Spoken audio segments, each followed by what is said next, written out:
Living in America used to be a dream for so many people far away and unseen. With their big cars, movie stars, living in America. Now all hail to the red, white, and blue.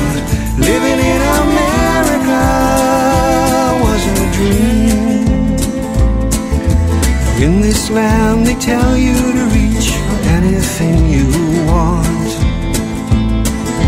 And everything is possible, just believe that you can.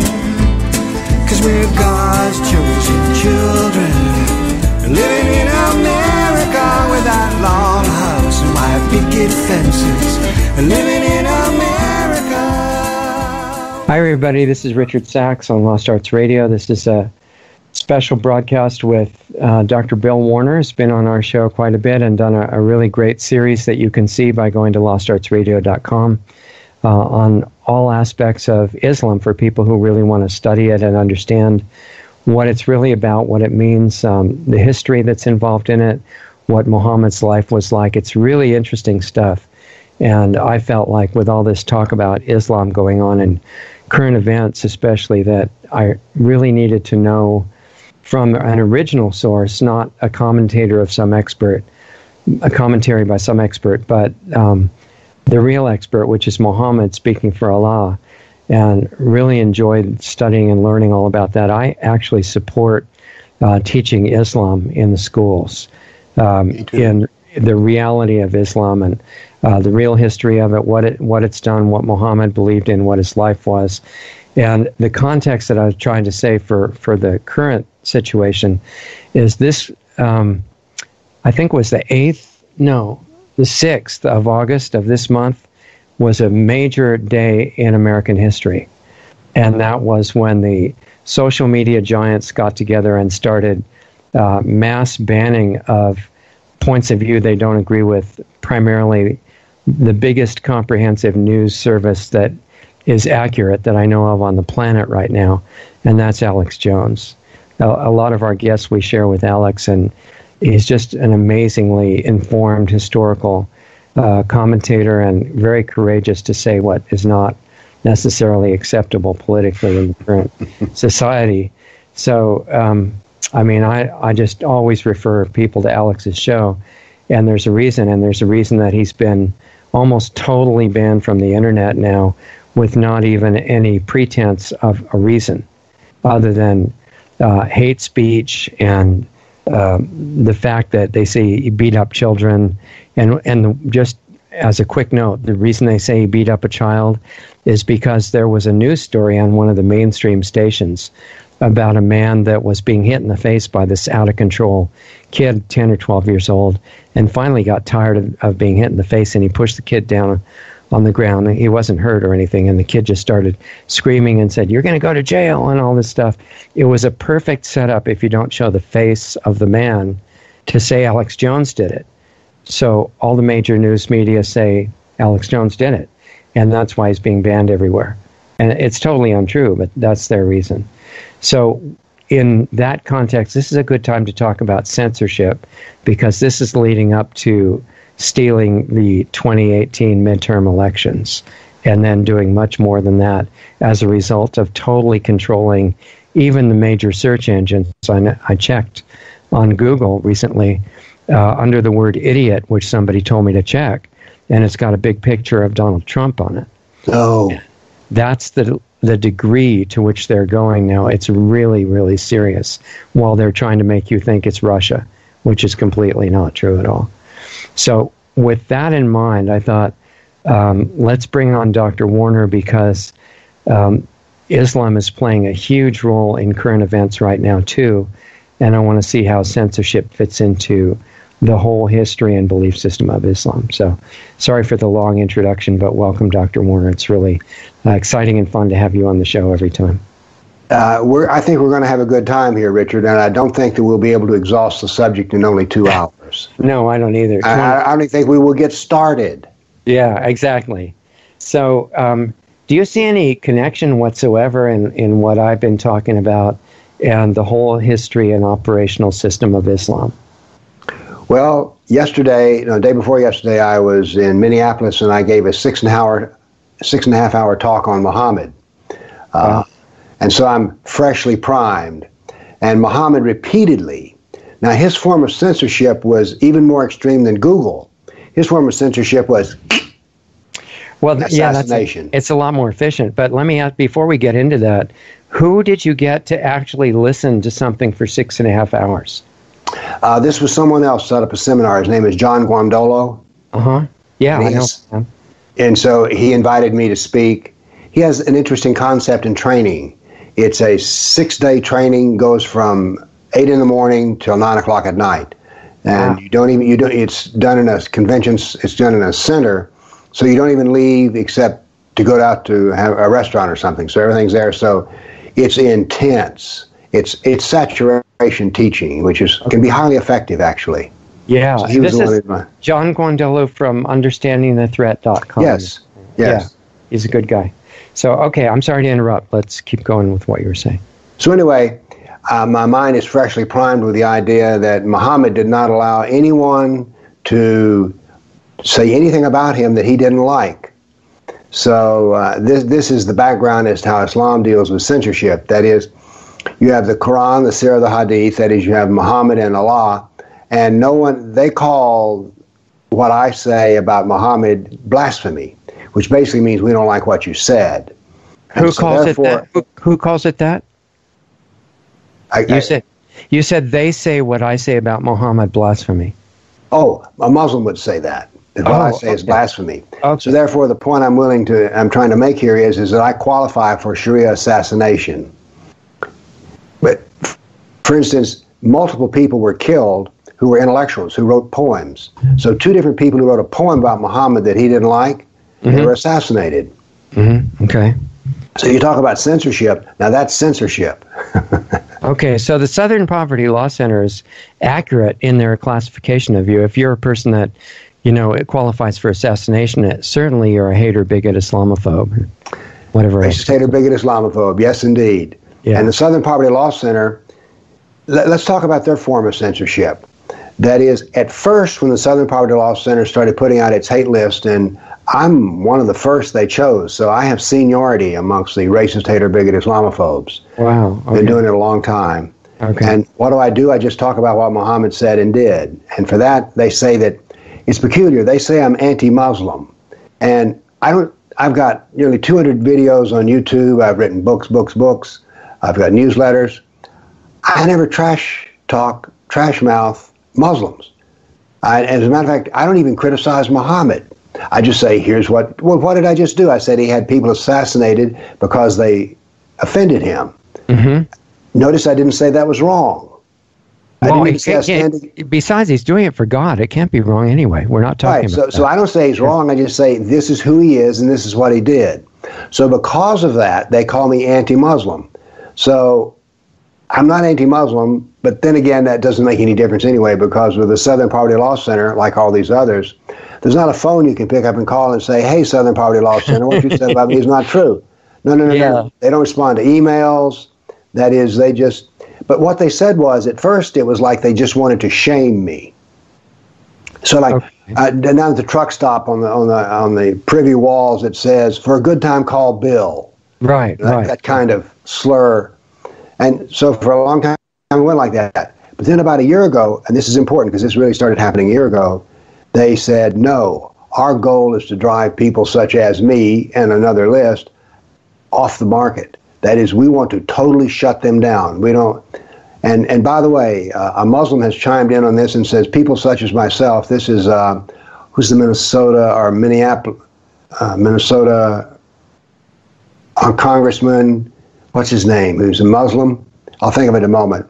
Okay. Keith Ellison said, people such as myself should not even be allowed on the web to sell books. Okay, yeah, totally understandable. So why do they want you not to talk about accurate information about the history and character of Islam? What do you think the reason is? Because it makes some people uncomfortable. And it makes two kinds of people uncomfortable. One are Muslims, and the other is the apologists for Islam. I've said for a long time that we have two enemies in this war. The first is Islam, and the other is the supporters of Islam. They're the near enemy. Well, the near enemy is the one who's killing us today, Richard. They're the one who own the internet. The billionaire Democrats out of Silicon Valley are getting together, and the getting together is important here. That is, Alex Jones got shut down on whatever day it was across the board. Right. Yeah, they all did. Happened to happen at the same time. Yeah. I don't see any way to go say anything other than that is collusion. In the end, they didn't even bother claiming that he violated community guidelines. They just said, everybody wants Alex Jones shut down. Congress, every American, every person who's decent, and believes in truth and justice and all that. And so we're just going to do what they all demand, public demand, What I have to say is, if you don't like Alex Jones, don't click the link. It's really simple. That's a deep concept, yeah. I think the link. This also illustrates the difference between, you notice all these people in favor of censorship and not having a country and stuff like that. They always refer to the country as our democracy. And this is an example of what a democracy can do. Because if people... yeah, exactly, whatever it is. And so, no, we have a republic, and I'm not... I wonder if we could even find any high school student today, or maybe even college freshmen, who know what the difference between a democracy and a republic is. I bet not. Probably not. They've done a really good job educating them out of that. And they're not teaching anything like that anymore. It's our democracy, and we're actually world citizens. And the Constitution is a fragment. It's done by old white men, and it's just a limitation to real justice, social justice. Exactly. It's like a racist manifesto kind of thing. By the way, that's another thing I'm called when people try to shut me down and censor me, which is they call me a racist, which is like, what has Islam got to do with race? Islam proclaims itself to be a universal religion and a universal political system. So if it's universal, how is it racist? Unless it's, human race. Maybe that's what they mean. No, they just mean you're bad. And you're right that an Eskimo can join Islam. And has, I'm sure. Yeah. I bet we can't find any racial group. And if Islam is a race, does that mean if you join Islam, your race changes? Yeah, I guess. If you're an apostate, you lose your race? Really? Yeah. To get the really ultimate answer, we'd have to call up SPLC, and you said they don't answer the phone. No, they don't answer their phones. You would think being worth $350 million, they could afford a receptionist, but evidently not. Yeah, they're being careful because of the public responsibility they have. Right. So, okay, so in other words, in Islam, I get the impression you're saying it's not entirely, and I want to make something clear first that I think you would agree with, and that's that pretty much every person who's been a member of Islam, who's been a Muslim by birth or otherwise, that I've met personally and gotten to know, I like every single one of them. They're friends of mine. So I'm not criticizing any particular people at all. We're talking about basically the scriptures of Islam that come from the life of Mohammed and what he said about what God thinks. God meaning Allah, right? Right. Okay. And by the way, I've known many. I used to, as a college professor, I knew many Muslims because there were many of them in my class. As a matter of fact, I had so many Muslims in my class that I picked up the Quran and says, I'm going to sit down and seriously read this. Good. So we don't have a Muslim problem. What we have is a doctrinal problem. Yeah. And I want to be able to talk about that. Right. And by the way, I'm willing to talk about anything. I may oppose your point of view, but can we talk? And the answer now, what was that, Joan Rivers? Can we talk? And Joan, the answer is no. Right. We cannot talk. Unless you want the consequences, of course, which she got.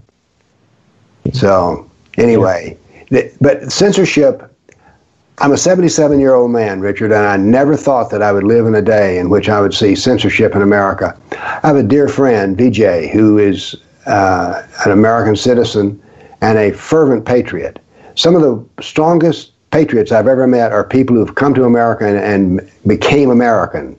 Yeah. And he said, Bill, when I came to America the first time, and he was in New York City, he said, what stunned me was not the beauty of the women, not the tower of the buildings, and not the wealth of the people. He said, what stunned me was, because I did not even have this concept, was they'd tell you what they thought. Right.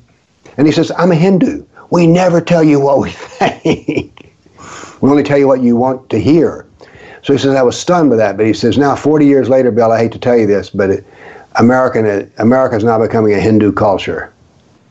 Well, actually, I've self-censorship. I've been to India a couple of times, and the Hindu people that I met there seemed like they were pretty open.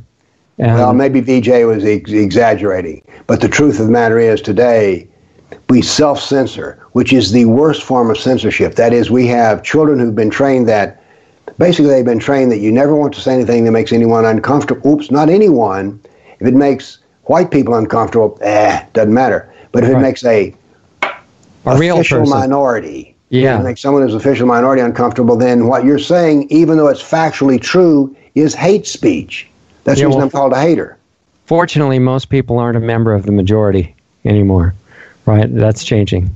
Well, which to me is tragic, because if you ever look on the back of the dollar bill, it says e pluribus unum, out of many one, which was the great social vision of America. People would come from all different places and kinds and work together in a unified manner. Now, they say diversity is strength, but diversity is inevitable. That is, there's always a difference from the mean, but we seem to pay little attention now to what I call the great center. Things that everybody has in common, in other words, right? Or exactly. People believe in. Because it's that unity which makes us truly strong. And that's being, well, I mean, I think there are probably some people right now say, now see, there's hate speech. Unity makes you strong. See, that's hate speech. Yeah, so we're moving toward not being able to say anything, because there's always somebody it might offend. Well, now you can say as much as you want. Here's my experience with this. As long as it is left of center. Now, if it's left of center, you can talk on as much as you want. Yeah. And you can say anything you want, and that's perfectly fine, because if you're left of center, then everything you say is true, almost by definition. Isn't it funny that the people on the major television networks that are owned by a handful of big corporations have gone completely over to the so-called left? It's basically toward an attitude of tyranny under color of caring about everybody and being compassionate. But they tell people on those same networks that the media is all taken over by the opposite side. I've been listening to that. In fact, I don't remember the names of all these commentators because they don't seem very impressive to me, except as deceivers. But I was talking about, the media didn't used to be misleading all the people, but now they're backing the insane president and telling everybody else that they'll just have to fall in line because he's a Nazi, tyrant. And exactly the opposite is true. And I guess they've gotten orders from their bosses to just don't worry about it. Just go completely, abandon the truth, and just say whatever will work. It's really strange to watch. Here's what I want from the media. I don't want the truth. I want you to report. They used to be called reporters. Yeah. I want you to report all sides of the fight. I'm quite capable of making up my own mind. Thank you. I don't need it predigested. Yeah. A friend of mine's daughter went to journalism school, and what they taught her is that you know what the truth is, and what you need to do is to elevate the truth and suppress that falseness and evil. So in other words, if you're talking to someone like myself, present it in such a way that I'm a bad guy. Yeah. So that this is not reporting. Well, she must have been a recent student in journalism, right? Yes. But her professors weren't even teaching her the concept of giving all sides of the argument. And if there's three sides, report all three sides. That's all I want from the media. Don't tell me what to think, just tell me what happened. Everything that happened. Yeah, exactly.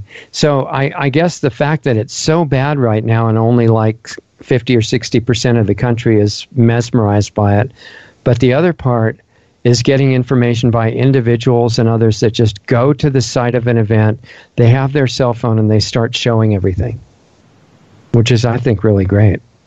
Well, listen, that is truly grassroots news reporting. But that used to be your forum for that could be YouTube. But today it's coming very rapidly in which that, no, I don't care how real it is. I don't care if that's actually happened.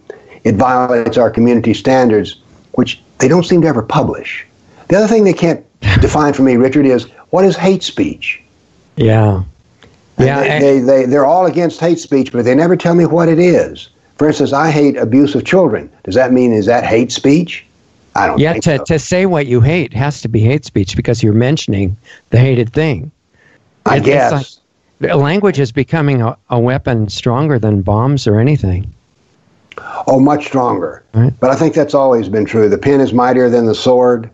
Right. But now then the internet is mightier than the truth. Yeah, and they were warning people that, be careful because there's false information on the internet, but don't worry because we're in the process of eliminating it. So it's going to be great. Now, Plato pointed out that in his Plato's Republic that you have the guardians, and that is what the internet now has become. They're the guardians, the Google and whatnot. But who guards the guardians? That is, who gets to train these guardians? Who gets to just make all these decisions? Here's an example. When I was at college, I came in one day and told Win Mint, who was the head of the mathematics department, I said, Win, I've been a racist. He says, what? Because he knew me rather well. I says, well, I've now been told that calling someone an Oriental is racist. He looked at me and says, who makes these decisions? We're going to have to beat that, Doug. He said Oriental, take that out. So go ahead. He says, what's wrong with the word Oriental? I says, I don't know. I'm just telling you that they say that's racism to call you that. And he shook his head. He was like, what?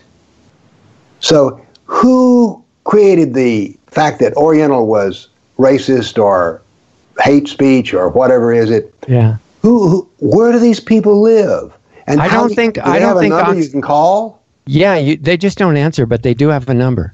And I don't think that Occidental is racist, though. Only Oriental. Oh, okay. It's like taking a driver's test. You have to read the manual and memorize it. Right. But anyway, by the way, in the intro to a lot of my videos I make now, I say I oppose all censorship, particularly hate speech laws. So now that doesn't mean I want you hating or I want you, but once you open the door to censorship, it never gets smaller. It gets bigger and bigger and bigger because once they can be offended by something you said and they shut you down on that, then they're going to find a little more and a little more and a little more. Till finally what we're having now, what I find interesting is all these censors remind me of the Grand Inquisitor. Mm-hmm. And so there's an inquisition going on, and there's only one point of view that's available, and if you don't believe in that, then you're a heretic. This was in Spain, right? Yes. So I find a strong analogy here between what's happening with the left, and yet they despise religion, and yet now then they have become just like those they despise. This has been noted in literature before, of course. Right. Yeah, that's really interesting, and it's a characteristic of tyrants in every country, but one thing that's really different now is that they've got the capacity to try to set up a global tyranny, not just in a country. Well, it is. Let me give you an example of how global it's become. I created the term political Islam in its present usage. Now, other peoples had used it before me, but it was never a popular term at all. And I created it because I wanted to talk about the part of Islam that affects the non-believer, me. The religion of Islam I have no interest in. I mean, it's just of no interest to me. I'm not attracted by Islamic paradise, and I don't believe in Islamic hell. So I said, I only want to deal with the part of Islam that deals with me, and I'm going to call that political because it certainly is not religious. As a matter of fact, by definition, it can't be religious because I'm a kafir, I'm outside of it. Yeah, it's not religious for you, for sure, because you're not a member. Right. So here's the deal. It used to be a year ago, if you Google the term political Islam, I owned the first 3 screens. It was all me. Yeah, well, you wrote all those books about it, which are great. Yes, and the Center for the Study of Political Islam, which actively works now. So now then, 2/3 of those references are gone. Let me give you another example. It used to be that a year ago, if you Google the word jihad, Jihad Watch of Robert Spencer popped up to the top of the thing. It's now on page 5. Right. Let me give you another example. I'm on a roll here. I was interested in looking up, somebody asked me about the mosque. I said, well, it's far more than a church. it has other things, it functions, it serves. And so I said, I'm just going to Google what those are. So I Googled mosque. Yeah. I've never done this before in my life. I didn't find anything on the first page. You just talked about it as a religious element, nothing political, such as it can be an armory, it can be used for military training, it can be used as a court, it can be used as a community center. So I says, okay, next page, next page, next page. I went through 25, and there was an end of it, by the way. I didn't know there was an end to the Google search list. After 25 pages, there was not a single reference to the fact that a mosque could be used as an armory or a military center. Okay. So I then turned to DuckDuckGo, which is another search engine, and it was on the first page.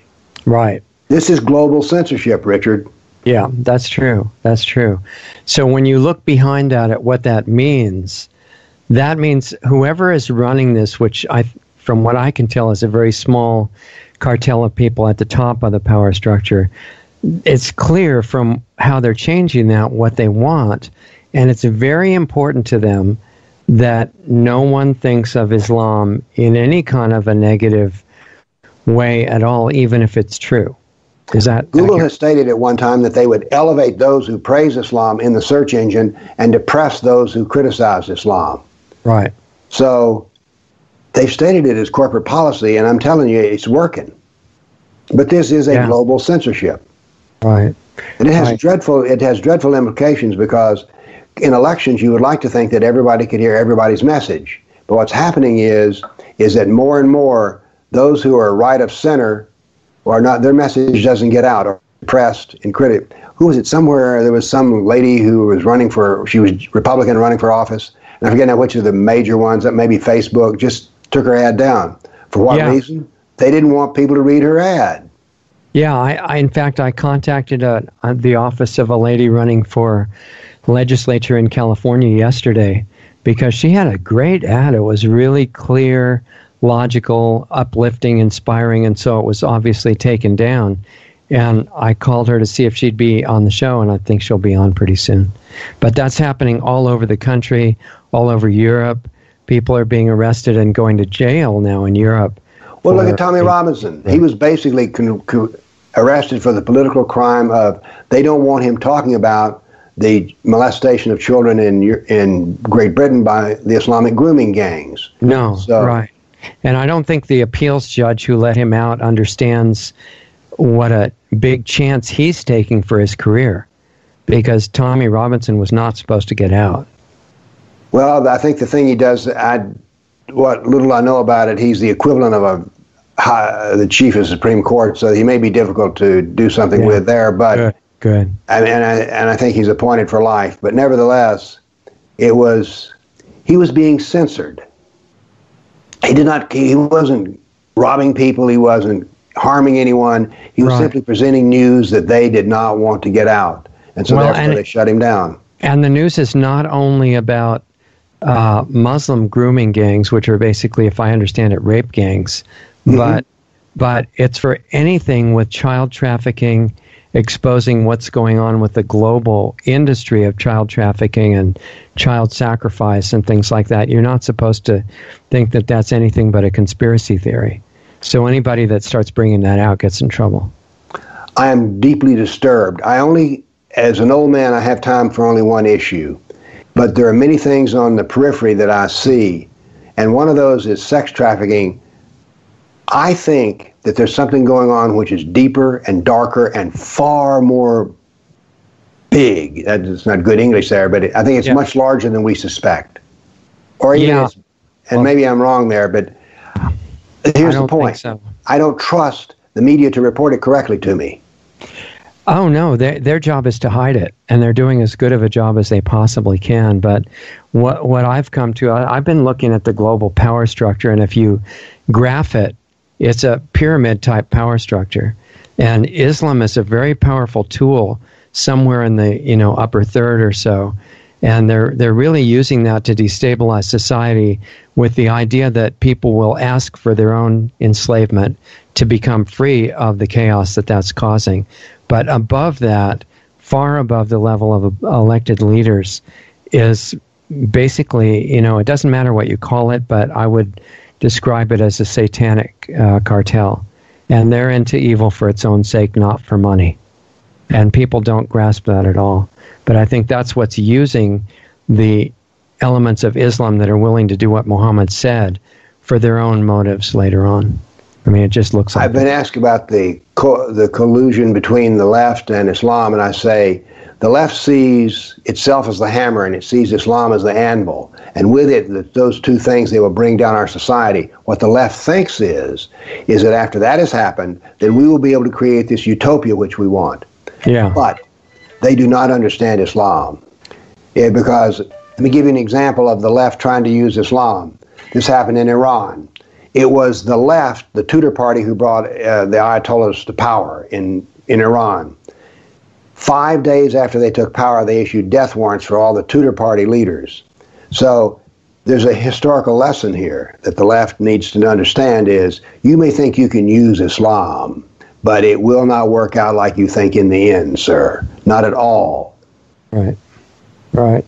No, I think you're right. It's all tied up together. And actually, in the end, no matter what labels people use to try to describe parts of it, it's all toward consolidated tyranny. And whatever helps with that is useful as a tool. I agree with you. And I, by the way, am as much of a libertarian as I'm not. There are issues in which you would call them. I'll tell you where I consider myself to be a classical liberal. Free speech. Classical liberalism used to include freedom of speech, freedom of the free press. And we now had then marches that's sort of been abandoned. We had marches for free speech with the liberals in Berkeley and Santa Cruz and places like that in the 60s. There was a park called People's Park in Berkeley, remember? And they were giving speeches, the old Black Panthers, which had a lot of really good qualities and were for, freedom, from oppression, not really racial, but just for everybody. And they were giving speeches in the park about how you should be able to say whatever you want and not be screened. I agree with this, by the way. Yeah, they were liberals. If it's ridiculous or absurd or hateful, then walk away. Yeah, exactly. But now then, those same campuses, there have been riots with Antifa, or Antifa, ever how you say it, because they bring on conservative speakers. And these are reasonable men. I mean, their only sin is to be right of center. And yet there's riots.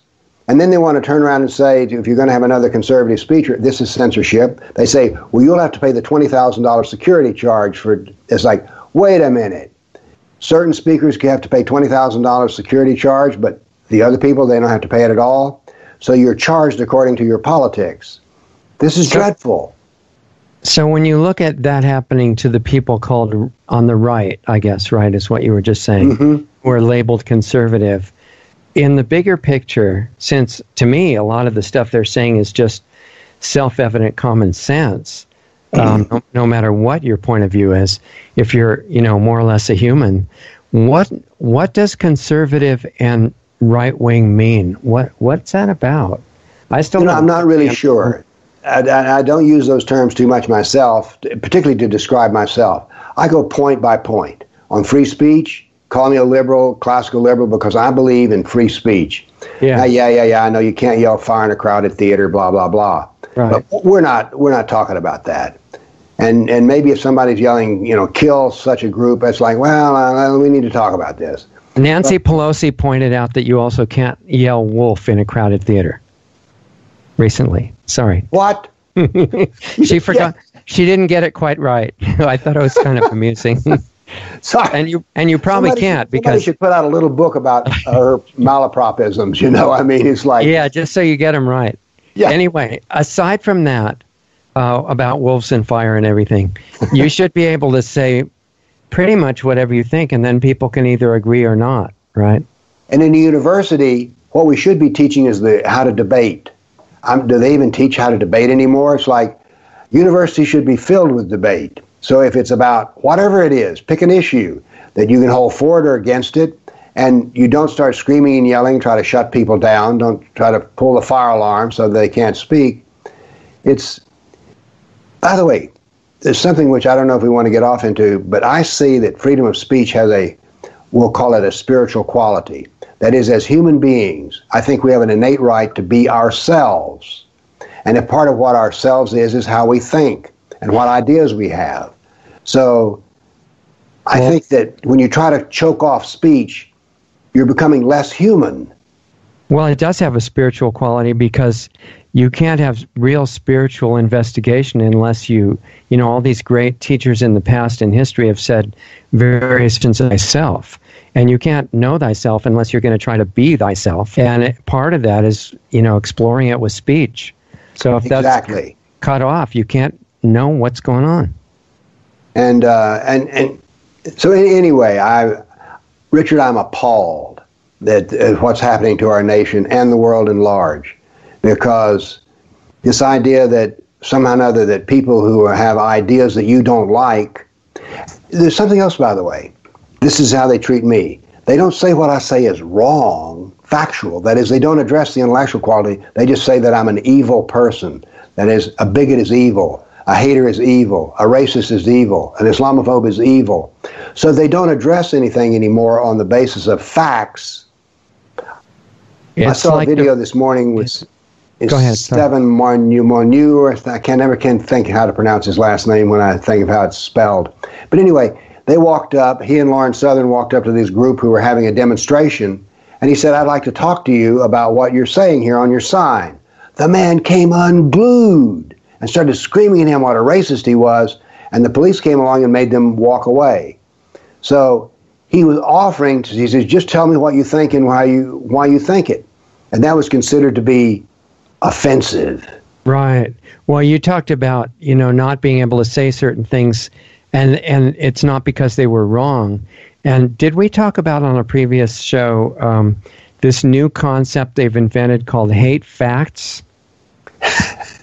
Because that's a new thing that's forbidden.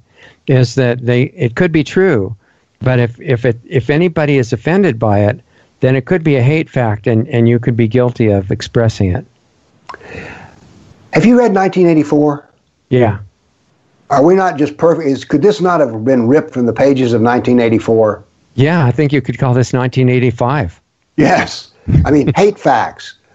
Now, there are some things that are facts that I hate. We've already covered one. Child sex trafficking. I hate that. Yeah. So is that a hate fact?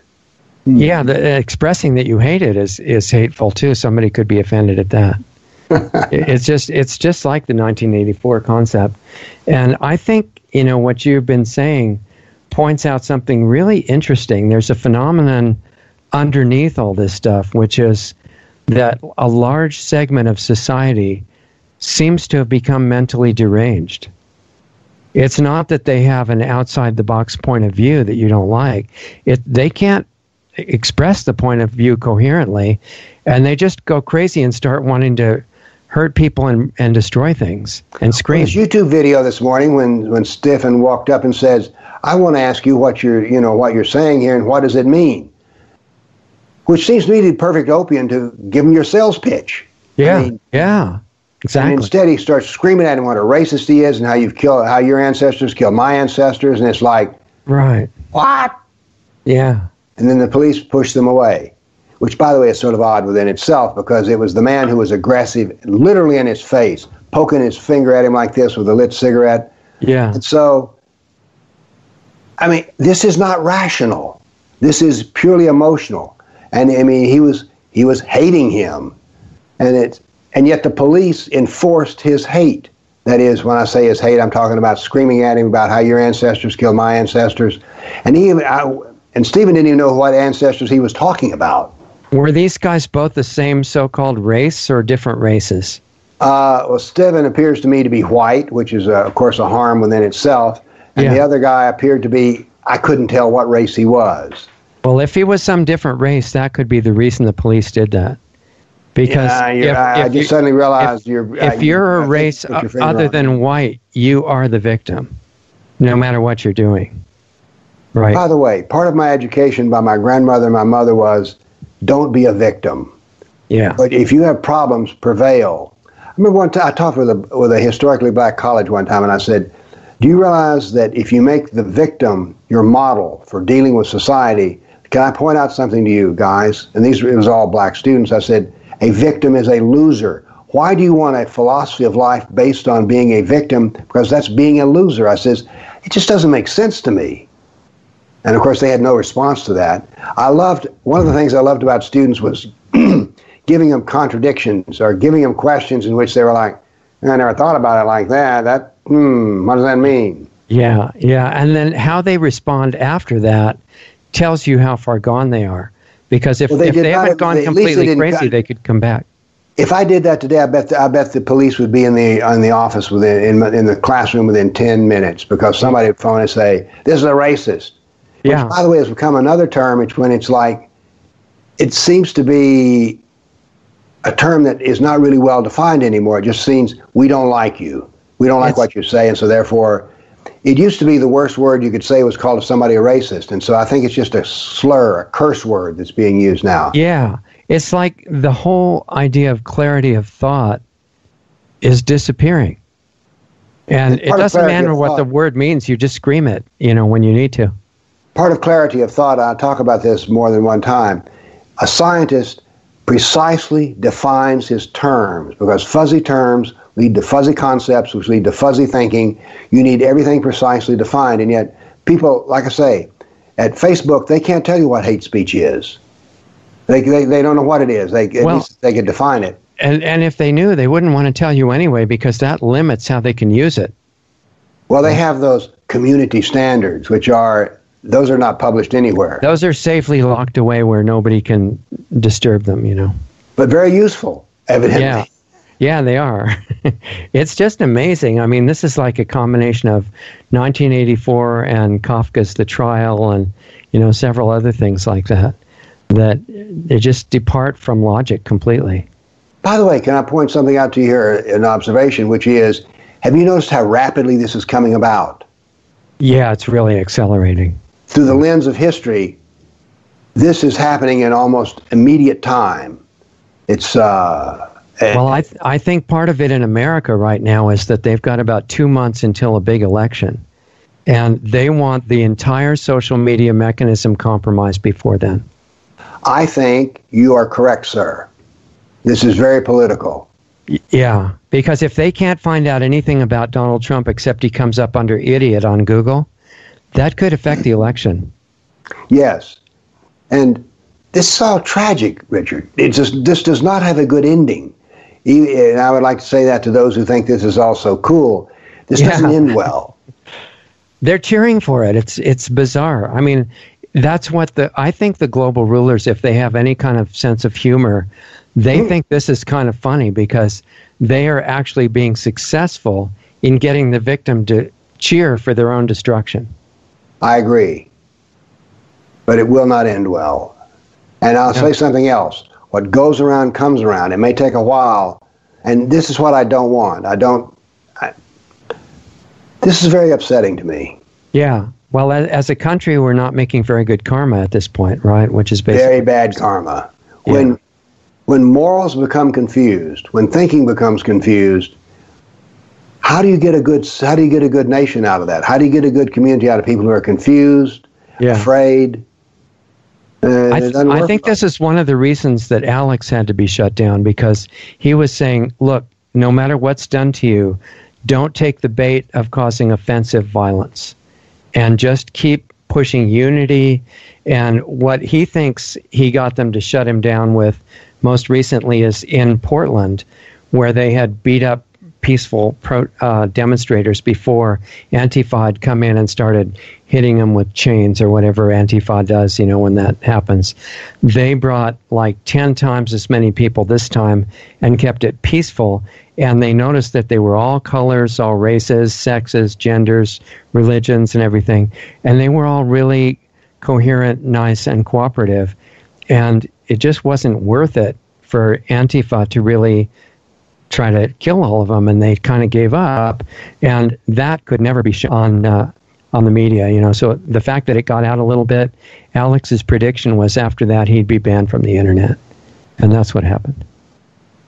Now Trump should be stepping in and overturning that censorship by whatever means he has to, but he's not doing it yet, and I'm not sure what's going on. I don't know. I've been watching politics for over 60 years, Richard, and Trump is outside you talk about outside the box. He is outside the box. He does not. And But one of the things I have to be amused at is the things they criticize him for are the things when he ran on. He says, this is what I'm going to do. Exactly. And now they're screaming and yelling at me. He says, I said I was going to do that. Well, he was the only peace candidate on both parties. The Democrats and most of the Republicans said they would shoot down Russian jets over Syria, where Russia was invited and they weren't, and try to start World War III. And he was the only one that said, that's not really a very good idea, and we should be allies and cooperate. And with anybody that wants to be peaceful and positive and love their own country anywhere in the world, you know, that should be supported. It wasn't anything terrible. And right from the beginning, when he was running, they had already analyzed what he was likely to do. And the orders were to smear absolutely everything. So when he sent a Christmas card in December with him in front of a Christmas tree waving and saying Merry Christmas, they said, what kind of an egomaniac would stand in front of a Christmas tree and wave? Can you believe how insane that is? And our country's in danger with a person like this. And it's never stopped. I had not heard that, Richard. Yeah, it's so extraordinarily insane that I'm saying, I bet that's true. I saw it. It is true. And it's never stopped. So most of the stuff that's reported that he does on the mainstream media is completely made up. It's not even true. And it's taken out of... I've watched probably 30 of his entire speeches from beginning to end. And then I watched what the media reported on them. And there's no relation. I've not done that. That would be an interesting experiment. As you see it, so you know what happened. You were there, as it were. Right. And then you see what they reported happened. Yeah. Same with Alex Jones. I watched him say, I don't hate black people. CNN edited it to say, take out the don't. And that's what they put on. No. Oh, yeah. Every day. Oh. And he kept pointing out, you know, you guys do this, and here's the tape of before and after editing. And they really got upset at that. So he had to be banned. That's what's going on. And it's, we keep going over all these points, and the viewers are going to always just see me just shaking my head. I mean, I don't. I know. I mean, I don't really. Why do you need to do that? I mean, because of their goal. They're the mouthpiece of about 5 corporations, all of whom interlock at the top levels. They have the same agenda, and the agenda is eliminate individual countries and have centralized tyranny prior to extermination of life on the planet. And that's what they're after. It's real simple. The rest is details, as they say. So we're watching it unfold. And our challenge is, how do we become creative enough to not have that happen? Well, here's the way we're having to become... This is just a small thing, but I'm preparing for the future in that, like, I have an email list of over 10,000 names. And one of the things they did with Alex Jones was they just collapsed his database of people who received his emails and notices. MailChimp kicked him out, yeah. So it turns out we use MailChimp too, so all of a sudden it's like, whoa, wait a minute. We have to back up every week our list because they can shut me down. All these corporations are in such close collusion. The conspiracy theorists have no idea. It is way beyond what they think.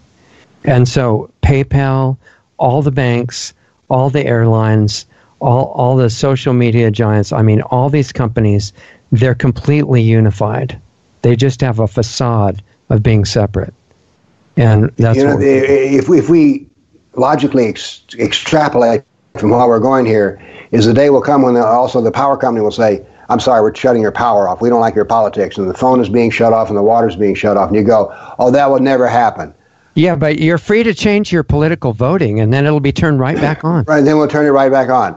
So, I mean, when I say that, it sounds absurd and ridiculous, and yet I'm going, if we just extrapolate what's happening now... You know about the Sesame score in China? I think I do. Tell me about it. Yeah, it's really friendly. That's why it's called Sesame, like Sesame Street. Yeah. And what it's about is everything that you do on social media, which is all monitored real time, and everything that you do in your business transactions, your email communications, all that stuff is analyzed by AI. And if you are a support for the party and for the government, then you get a higher, like a credit score that goes up. And then you get special privileges, like you can travel, you can buy food, you can have a bank account, stuff like that.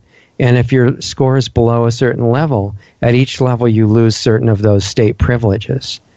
There's no question of rights, because those are a conspiracy theory. Everything is granted by the state. And so this is a prototype that will be brought to the U.S. And Apple now, for example, is completely moved to China. And they've shared all the code keys, all the passwords, everything with the Chinese government. And so that's the prototype. And you can see the future by looking there. And so that's kind of a concern at the moment. I'm left again with just sort of, I mean... Yeah, what can you say? I mean, this is so wacky. And yet I know what you're saying is true, because, I mean, I've come up with the same thing. And by the way, the first I heard about this was when I was in Denmark. They were talking about how the Swedes would cross the bridge at Malmo and come over to Denmark, where they could smoke cigarettes and get as drunk as they wanted. Right. Here's the first step of that. You can see I was just the beginning. In Sweden, where they use very little money, everything's done on a credit card, if you have too many purchases at a liquor store, you got to knock on the door with a social worker. We need to talk to you about your drinking. Right, right. And the other thing he said they would come over to Denmark to do was just to talk. And not be worried about who at the table next table to him heard. So Sweden was a leader on this, but I bet you the efficiency of the Chinese people will put this. What kind of a society will this produce a century later? I mean, this is inhuman. Well, we don't have to worry about it unless they're way behind schedule, because they don't plan to have a society in a century. You know, you could talk about 10 years, though. That might be an issue. But, I mean, I trust people enough. Let me talk about this. China does not trust its citizens. England does not trust its citizens. Think about what that means, is that you're running a country, but you can't trust the people out on the street anymore. You have to manipulate them and control them because they're not trustworthy. Right. Well, as a human being, when you're not trustworthy, I mean, that's degrading. Well, that's what's going to be so great about the Sesame Score, because that'll influence people to become more trustable. Yeah, trustable to follow Big Brother. Yeah, exactly. In fact, Big Brother loves you. Yeah, absolutely. Otherwise, anything else is hate speech if you deny that. But we just had a guest on who was in Vietnam, undercover investigating the attitude of the Chinese government toward the practitioners of Falun Gong, which is kind of a mix of yoga, meditation, spirituality, and stuff like that. But it's illegal, I believe. Yeah, it's illegal now, and they have certain areas with guided tours for Westerners to show total freedom. But outside those demonstration areas, they arrest them so that they can take their organs, and it's involuntary donation of your organs. So it's kind of a serious situation, and we were talking about that. It fits together with all this. This is depressing, Richard. I'm sorry. I enjoy doing interviews with you, but I think this is the most depressing interview we've ever done. Yeah, well, probably so. And you know, if we allow it to affect us that way, then we're agreeing with the power structure and doing what they want. So what I found is we have to have a combination of being able to strategically look at what's going on around us with the analytical portion of our mind, and then take the emotional part and do not let it go there. Keep it connected to whatever is the most beautiful, uplifting, inspiring thing we can imagine, and maintain that split. And if we don't, things are so weird, we're not going to have the ability to look at them after a while. Well, actually, this is something that I have to deal with. Maintaining your morale is the first duty of a warrior. And so when I'm faced with the fact that I use MailChimp and Alex Jones, they stripped him down, so immediately it's like, I think that's terrible, but immediately my response is we need to back up our database so that we have it in our hands every week. Exactly. And I think there is a way to appeal to people, not just who are trying to follow Islam to the letter and you know, cut your head off to make Allah happy, which a lot of them have done, unfortunately, but with any religion type of approach to life, which means this is the truth, you can't question it or you're bad. You just must do it and don't think outside the box. There has to be something that we can offer a taste of to people caught in belief systems that attracts them and feels better. Because I don't think it can be overcome by fighting and force at this point. Nor do I. And if you go, I mean, I have all these videos and books. I never advocate force. I advocate knowledge and understanding and how to educate others as to what the reality is. I mean, basically, I run a school in a strange way. So it reminds me of the Trump rallies during the presidential campaign of 2016. The Democratic leaders, for whatever reason that they've gone crazy, I don't know, but being used, as paid tools of the higher power structure, they were sending disruptors to make believe they were violent Trump people.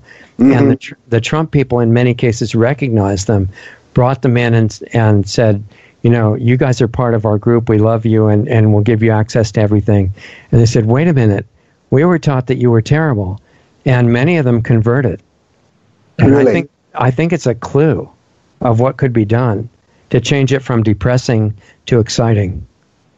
And I want to investigate that. Good.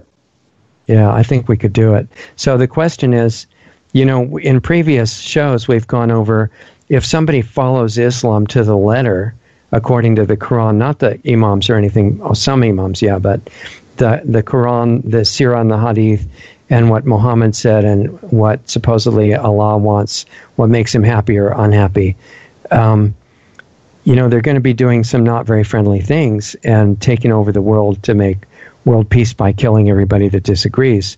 A perfect fit with the global rulers. But I think we're walking around with positive healing power that is much stronger than the insanity. And so the main objective of the global rulers, above everything else, because they know the dormant power that we have in that direction, keep us unconscious. And once you understand that's the main objective of everything, until they're ready to kill everybody, then our job clearly is become conscious as quickly as possible so it spreads. Well, as you know, my whole business that I try to do is to instill a positive attitude, to realize this is a war of ideas, and not a physical war, but a war of ideas, and you need to know the subject better so that you can explain to others what the reality of the matter is. So I agree with you. That's what I try to do basically and what I do in my daily life. Right. And you've had some defections, haven't you, that people actually say, wow, I guess that makes sense. No, I have. I've been one of the best series of lectures I ever gave were in Calgary, Canada. A woman came, I gave 3 lectures, one after the other. And a woman came on the front row. She gave the appearance of being Islamic, and she took furious notes. And then asked many, many questions, and I answered all of them. Uh-huh. In the second lecture, she took many fewer notes and asked very few questions.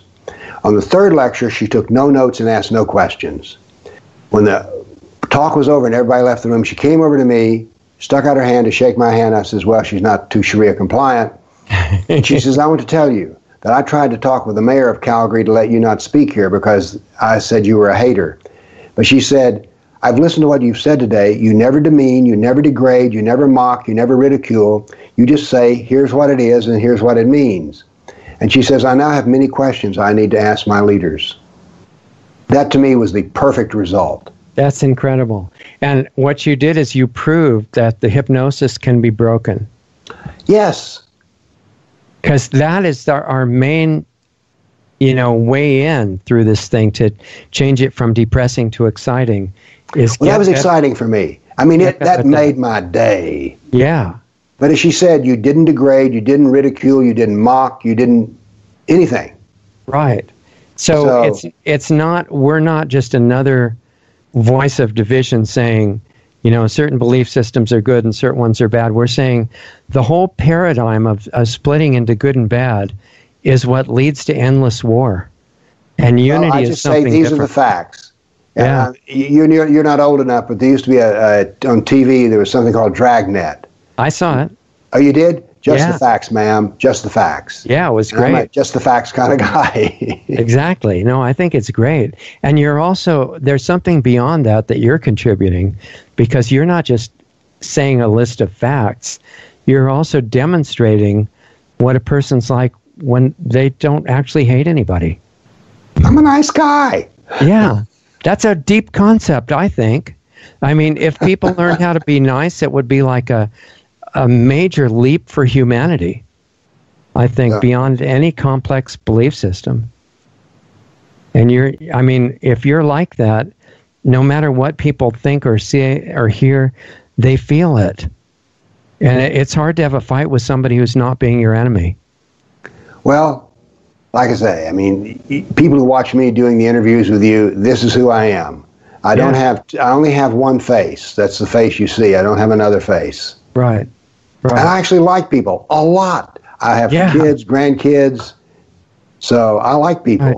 And you know, too, that any of us can fall into these hypnotic states. It's not just bad people. And we've all done it in different ways. And as soon as you realize it's happened to you, then you can't really condemn anybody for anything. You can just say, well, maybe I can help you, get out of it if I'm a step further out of it than you right now. By the way, the first time I really learned how to use the Socratic method was when I had all my friends. This was after I began to learn what Islam really was. My wife worked in the film business, and so a lot of our social friends were her cohorts, and they were all, without exception, left of center. And so I learned that the way to educate them was to ask them questions. And then they would give me their answer, and then I would ask more questions, and then occasionally tell them something. And one day, somebody was in my house, and when he left, he says, "Damn your questions." Yeah. He was like, because what I was doing was, I was changing his head, because he was having to think about things that he hadn't thought of before. It threatens the security that the old beliefs give him. Right. So he was like, it was a different kind of uncomfort, because he was like, because what seemed okay in his head when he started mouthing it was like, ooh, that doesn't really sound so good when you say it like that, does it? That's somebody who can wake up. Yes. It's really exciting. And finally, in the end, by the way, I persuaded all of them. Wow. I persuaded all of them. They were like, Be interesting. And what it was is that their ideas were not sustainable based on facts. Whereas everything I said, it was like, just the facts, ma'am. Just the facts. Yeah. Right. So, sorry, everybody. I just figured out that the light system was down. I got it back on. And we were just talking about the Socratic method with Dr. Warner, and he was saying that was a good way to get through to people that, you might kind of not have the best communication if you just go forward in a more confrontational way. But if you ask questions, then the defenses don't have to be up, and you can make a lot more progress. So, Dr. Warner, if you can explain how you were using the Socratic method at that particular gathering that you were just talking about. Well, it wasn't exactly a gathering. This went over some period of time, months actually, maybe nearly a year. Oh, okay. That's when I would meet them. This was back in the days when I was on fire with all my new knowledge. Right. Now then, I really don't bring it up unless people display an interest, because I've sort of gotten the freshman enthusiasm out of my system. Yeah, much more wisdom. So, okay. One of the things I learned to do, it's always good to do. The two things I learned from doing this. Number one, when somebody tells you something and you're trying to debate with them, sometimes it's very useful to repeat what they said. And this does two things. Number one, it lets you understand what they're saying, because sometimes, no, that isn't what I meant. But it also does something else. It means they know you've heard them, and so therefore sometimes it cuts down on the endless repetition. You ever argue with somebody and they just read the same thing over and over and over again? Yeah. So that does that. But one of the most useful questions I learned to ask people was, where do you get your information? And for most people, this is a knee-breaking question, because it turns out they get it from wherever. And then when I reply, I say, well, I get my information from Mohammed and Allah. Well, already, no matter where they're getting their information, it's not the quality mine is. Matter of fact, I have kind of a joke. I get my teachers were Dr. Allah and Professor Mohammed. Yeah, I mean, that makes you kind of a junior prophet almost, because you're just relaying accurate information from the prophet himself, right? Who's accurately relaying it from God, so pretty reliable. Anyway, that's part of the. Those are two of the most useful questions, and I still do that sometimes. Say, well, where do you get this information? And most time people don't even really know, or it's something, off of CNN News or somebody they just heard said, or I met this Muslim at work and he said. One of the things I tell them is, you may have had a Muslim tell you this, but the Muslim that I deal with is Mohammed. Now here's the deal. If your Muslim agrees with Muhammad, then he's right, but redundant. If your Muslim doesn't agree with Muhammad, then he's wrong and we don't need him. So Right. Either way, what we want to do is we want to go to Muhammad. And by the way, you want to go to Muhammad before you go to Allah. And the reason is the whole business of God can be tricky to reason with and deal with, but Muhammad was a guy. He was a man. He woke up in the morning, he went through his day, he went to bed at night. And so everyone can understand another man's life. But understanding the Quran, that's notoriously hard to do. So those are some of the things I learned in dealing with progressives. But what about all the people that get their information from one or the other of the imams? How uniform is that, and what's the basis on which the imams get their information about Islam? Well, of course, the imams get their information from the same place I do, Allah and Muhammad. Those are really the only two sources for the root of Islam. So all the imams, now what they'll do is they have a mastery of the material and can be very clever in how they present it and what they don't present. Mm-hmm. I've been an expert witness in court trials, and I'm asked to swear that I'll tell the whole truth and nothing but the truth. So the whole truth is no half-truths. Because, as you know as well as I do, half-truths are one of the most subtle lies, because, after all, it has a cornerstone of truth, but, The other thing, by the way, I learned was not to oppose what people say, particularly if it's right, but only half right, to say, well, let's look at the whole story. Let's look at the whole thing. And that is one of the most useful things you can do in debating, is that way you're not saying you're wrong, you're just saying, let's talk about the whole truth here, because you're only telling me half of it. Right. Okay, and, when you look at the main topic that we're looking at today, which is censorship, in relation to Islam and what's going on with Islam right now, the first thing that comes up to my mind is what's going on in, I guess, what used to be Europe, and is probably coming towards the U.S. pretty quickly, which is that you can't do what you do, which is you can't recite Quranic verses or other scriptural verses in Islam, or you may be arrested and put in prison. So what's actually going on with that? I'm not aware of this, by the way. Yeah. But it's common. It's, for example, Paul Joseph Watson talks about it a lot. So does Tommy Robinson, who just finished spending several weeks in jail for saying that there was a trial of a rape gang going on, standing outside the courthouse. Was By the arrested. way, I've got some dreadful news. It's not confirmed yet, but they're going to press charges with him again. Yeah, I wouldn't be at all surprised, because this is our topic. It's censorship.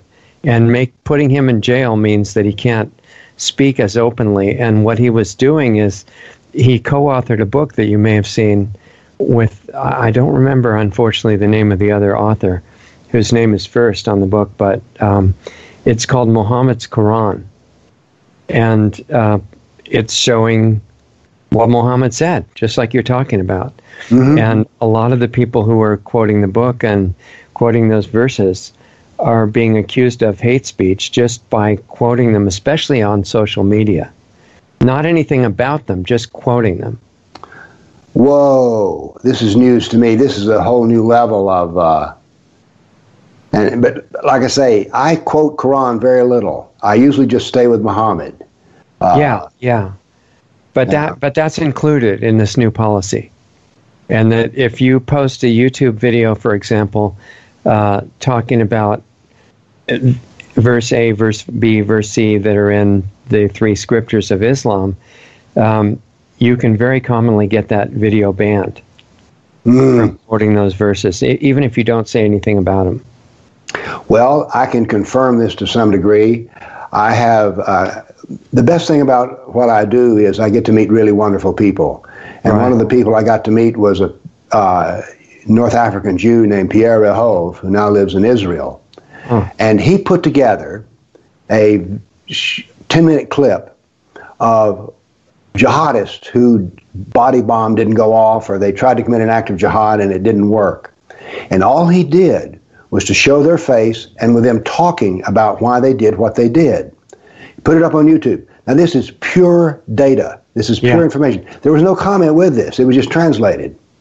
Taken down in 20 minutes because it violated their, what do they call it, community standards. Right. That's exactly what are those community standards? I think we've asked this question before, but where are they found? That's classified information. You might misuse them if you knew what they were. I guess I don't have high enough security clearance to know what community is. No. In fact, most of the employees at YouTube don't have that clearance either. So, but anyway, that's exactly what I'm talking about. And I think that's a really interesting phenomenon that's happening, and you're not supposed to notice anything unusual about it. In fact, if you just say there was a jihadi attack, and he's saying, that this is for Mohammed and Allah, and he drives a bus over people or something, if you report that it was an Islamic attack, you can also be fined or go to jail. Well, I do know that I was a small hullabaloo in England when the person said it was a Muslim. You can't use the word Muslim. You're supposed to use the word Asian. Yeah, exactly. So you picture somebody from Japan doing it or something where they don't even, I don't think they allow any Muslim legal immigration in Japan even. I've heard this, but I cannot confirm it, but I've heard this more than once. Yeah. And by the way, this business of not calling them Muslim but calling them Asian, this started with the very history of Islam, because when the Muslims came out of Arabia after Muhammad died, they weren't called Muslims, they were called Saracens, they were called Arabians, Arabs, and then when they invaded the Balkans, they were called Turks. And then when they invaded not France, but Spain, they were called Moors. Yeah. So we have a 1,400-year history of never saying the dirty words, which is Muslim and Islam. It just happens. Right. So it's not exclusively a modern phenomenon that you can't describe it in detail. Well, really? Actually, now the censorship, this is new. But in the past, just about everything that we do, it has things, there's a history of this. We've been doing it wrong for 1,400 years, Richard. For instance, the only war that we've tried to fight against Islam is kinetic war. Well, that's not what you need. What you need is ideological war. We need to go to the core of the problem. The core of the problem is not a jihadi or an imam. The core of the problem is the doctrine of Islam. So that's what we need to dwell on. That's where the battleground needs to take place. Right, and the main people that would save are actually Muslims, I imagine, because they're the ones that have to follow those orders, right? Yes. So, but by the way, you realize what we're describing here, and I don't know that we've said this, perhaps we haven't, I don't remember. What is being attacked here is reason, the very act of reasoning. Our civilization has an ethical cornerstone of the golden rule, doing unto others you would have them do unto you, and it has many variations, love your neighbor as yourself, whatever. But what this means is the others and your neighbor here is all others. So it is a unitary ethical system. Now, Islam has a dualistic ethical system. How you treat a person depends on whether they're Muslim or Kafir. So, and the other cornerstone of our civilization is critical thought, Socratic reasoning. Well, this is very important because this is what's being taken away from us. Because, Richard, when you can no longer think right, you can no longer act right, you can no longer do right, and your life is not going to succeed, nor the life of your society either. Yeah, that's a really good point. In fact, that's one of the reasons that the censorship is attacking words and saying certain words are not okay to say. Because the idea is that taking away vocabulary theoretically could take away thought as well. Well, good, clear thinking depends on good, clear use of words and terms and ideas. If you have fuzzy words, you get fuzzy ideas, and then you get fuzzy logic, and then you just get the wrong answer. Yeah. So, but it's this whole business of I'm a scientist. The best thing there were several things that I got out of my education as being a scientist, but one of them was how to think. Oh, and another thing that I learned getting a degree in physics was you always have a working solution, a working idea in your head of, we can do this. If you listen to people carefully, they just go, oh, well, you can't do anything about it or whatever. But Right. So right. there's an there's an intellectual optimism here, which is we can figure this out. We can do this. We don't know what it is now, but through a process, we will do that. Well, I think that's incredible. It's just saying that theoretically there's a solution for everything. Yes, right. we need to do that. And by the way, one of the things that YouTube is thinking about doing is taking down all the YouTube. It's not just Islam that this is happening, this madness. Right. They're saying, I read this morning that they want to take down climate change deniers. Yeah, exactly. Because the science is totally settled, right? There's no more questioning. Can I let you in on a little dirty secret here? In science, sure. Nothing is ever settled. It's always capable of being revisited. Yeah, they forgot that little part, or they don't want you to remember it. I mean, I've seen Nobel laureates to talk about the fact that climate change is not what the problem is. And these people, so they're going to, YouTube, in its infinite wisdom, is going to say to somebody who has a Nobel Prize, well, no, we can't, we won't let you, we give you a platform because we know more than you do, I guess. Yeah, it's part of a larger campaign. I mean, it's running towards getting arrested if you say that there are only two genders in biology, for example. That's likely. You talk about settled science, Richard. I thought this was settled science. No, well, it might have been settled before, but now we've made new breakthroughs and found out it's not true. New breakthroughs, really? Yeah, apparently. So things that were really hard to understand before we're getting now. So it's really interesting. They agree with you that going after the ideology is the important thing. So they're going after our ability to talk about all of these things and making it illegal. Well, what I wanted to bring up is that you said there was this idea that there's a theoretical solution to everything, which is a really open, positive outlook to investigation that encourages you to look deeper into something if you're not seeing the answer. So my question is, with Islam, for example, and you have the issue that the members of it that are following the three scriptures to the letter function like ISIS, for example, which is led by the man who has a PhD in Islamic studies and is trying to be very accurate and true to the words of Muhammad. But he doesn't really understand Islam. Oh, he doesn't? I'm sorry. What is he? If you don't like what he said, then he didn't understand Islam. And by the way, Abu Bakr al-Baghdadi is a crack scholar. That's what I was saying. I'm talking about him. Yeah. Yeah.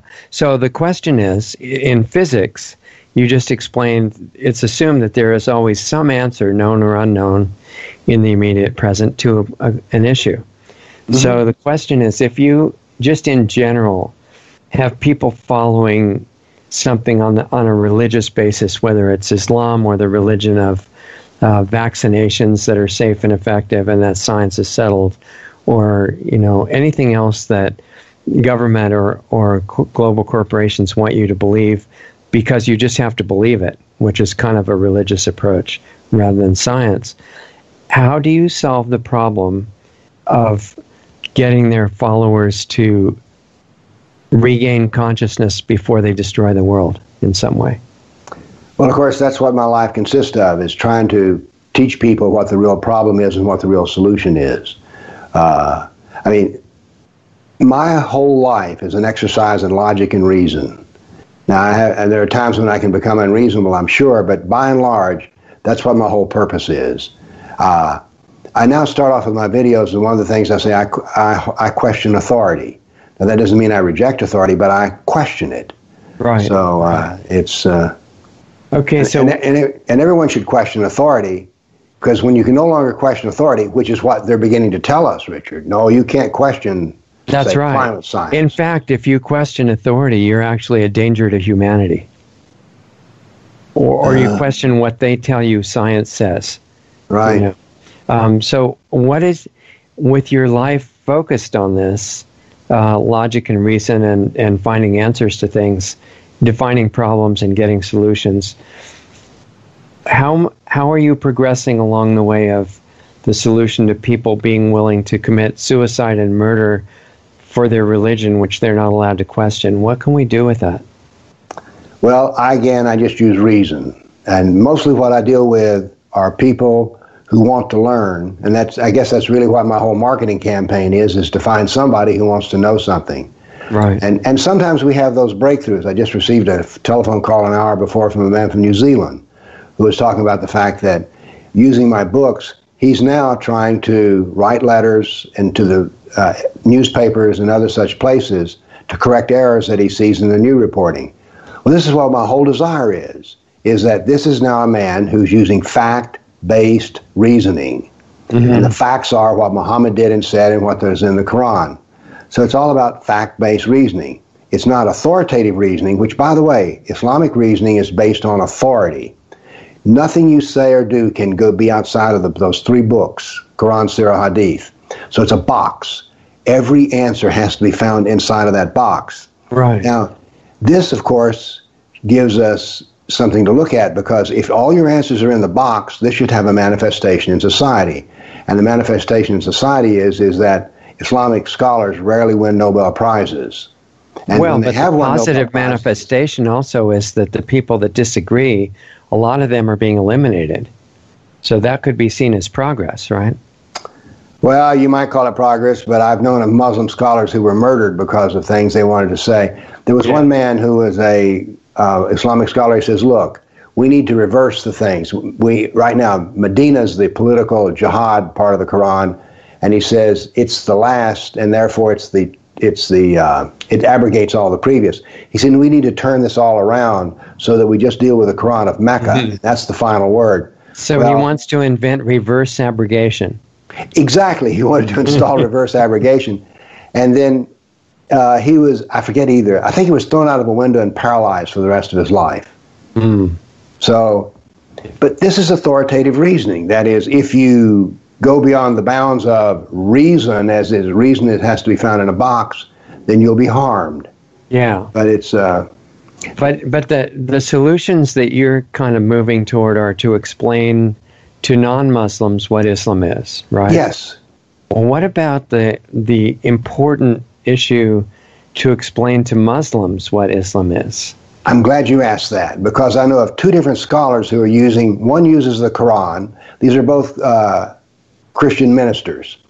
One of them is a former Muslim. He's an apostate. He was a Shia Muslim in Iraq. Right. And what he does is he goes into Iraq, and where he likes to go is the parts of Iraq that have been controlled by Islamic State. And he talks to the man, and he says, did you like this, this, and this about Islamic State? No, that's terrible. Well, are you aware of the fact that is pure Muhammad, pure Sunnah? And then he uses my little books, The Life of Muhammad, to say, see, he did this and said this. Now, you don't like it when Islamic State did it, but do you like it when Muhammad did it? Well, this, of course, produces a great doubt, because, no, they don't like that at all. Yeah, yeah. So what he does is sort of like, that's the heavy artillery, and he breaks up the big problem. Then, only then does he start telling them about Christianity and Jesus. But before he ever tells them what he sees as the solution, he first has to convince them that what they have is the real Islam, and they don't want the real Islam. And I know a man in Australia who's a Christian minister, and he does the same thing, except he uses the Quran. So, which is a more difficult task, but he's converted some 2,000 Muslims to Christianity. Let me get this straight. I don't care if he converts them to Christianity, Judaism, Buddhism, atheism, or Zoroastrianism. I don't care. Right. Right. So it's not just wanting your team to beat the other team. I think the reason that you're wanting to make changes is so that they don't continue doing some destructive things, right? Sometimes these destructive things, by the way, are to themselves. I mean, I could not imagine that a family of a mother and a father would have the clitoris removed from their little girl. I mean, that's harm. Yeah, now how much does that come directly from the three scriptures? Well, we do know this, that there was female genital mutilation or female circumcision. I don't like the term female circumcision because it makes an analogy to male circumcision. If you want to call it female circumcision, imagine that for the man you just completely cut off the penis. That's more the equivalent. Right. So it was present in Muhammad's day, and he never condemned it. So the sunnah is he never said it was wrong. He never so much. There are cases in which he advocated for it, but not in a big way.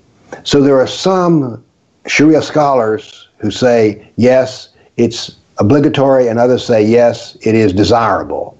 But those are two different things. But so there it is. But I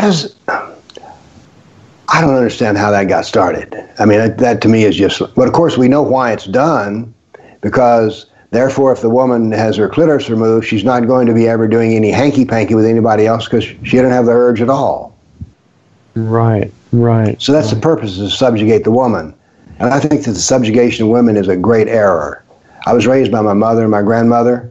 I have daughters, granddaughters. I have an enormous respect for women, and I do not see why they should be subjugated or treated as less than a human being. It's not explained in the Islamic scriptures why they do it either, is it? No, that's left up to your. It's not, or is it? I can't say, but I do know that it has the desired biological effect of lack of desire. Well, no, I mean why they subjugate women at all. Oh, I don't think that's explained why. They just say they're inferior beings, but how they arrived at that. The Quran lays this out very clearly. The Quran has in Surah 4, women, lays out the idea that women are to be the prisoners of men. That's said in Muhammad's last speech. He said, women, treat them well because they are your prisoners. And if they don't obey you, you owe them food, clothing, and shelter. That is your obligation. And what their obligation is never have any hanky-panky or be sexually attractive to another man. So this we see the structure of the whole doctrine of Islam with regards to women. Women are to be subjugated, particularly sexually, but subjugated in all manners. There's another verse in Surah 2, the cow, in which it lays out the rules for evidence in court. And it takes 2 women to equal the testimony of 1 man. Now, let's talk about the crime of rape. If a man in Islam rapes a woman, her testimony against him is worth half of his. So when he says, nope, didn't happen, and she says, yes, it did, do the math. Right. She loses. So the subjugation of women is part of the central doctrine of Islam. But of course, what Islam tells us is they honor women. Yeah. Well, I don't want to be honored like that, thank you, sir. Well, what I was saying is that it does say to subjugate women and that that's natural and what you're supposed to do, but it doesn't say why. You know, Allah says it. I mean, I'm giving you the reasoning. Allah says it and Muhammad agreed. Right, exactly. For instance, there's the whole thing about wife beating. Wife beating is advocated in the Quran. Wife beating is advocated in the Surah. It's advocated in the Hadith. So one of the more famous Hadith of Muhammad says, never ask a man why he beats his wife. And what did I just tell you? Wow, that's interesting. Now here's what's even worse. In countries which they move into, the police, by and large, do not press wife-beating charges. Right. If you're not a Muslim and the police come to a house and there's a ruckus and there's any sign at all the woman's to be abused, arrest will be made. But not if they're Muslim, because that is their culture. And Richard, what is the insanity of feminists saying, well, female genital mutilation, female circumcision, that's just their culture. Wife beating, that's just their culture. Right, it's actually empowering the women when they do that. Call me a radical feminist, but I think that all women should be given the protection of the law in America. All women, Muslims included. Right, I agree. One of the really tricky parts comes up because in America, as part of the, is it the First Amendment? The same as freedom of speech, there is freedom of religion. Yes. So if the religion is the reason you're doing things that are, pretty nasty in some cases, but it's your religion, what do you do about the First Amendment? Well, in the past, what has been happened is it was said that when your Article 6 of the U.S. Constitution says no document or anything else can trump or subjugate the Constitution, that is, this is the highest authority. So I give you the case of when, Utah, that was largely populated by Mormons, and they had polygamy. So what they had to do, they had to drop polygamy from their religious doctrine in order to become a state. So the answer is in America, our doctrine is supposed to trump yours. But of course, now that what's happening in America is increasingly the Constitution is useful only when it wants to be. But it's not, It's not applied against something like Islam. This is all very painful to me. It's right. I mean, what if your why are we religion giving up like this? What if your religion says that you should blow up buildings? It's protected as a religion, right? So what do you do? But that's a political action which is not protected. Let's take 9/11, for example. The doctrine of Islam teaches that a jihadi goes immediately to heaven. So that's a religious thing. Paradise is involved in that. But parking those 737s inside of the World Trade Towers was a political action.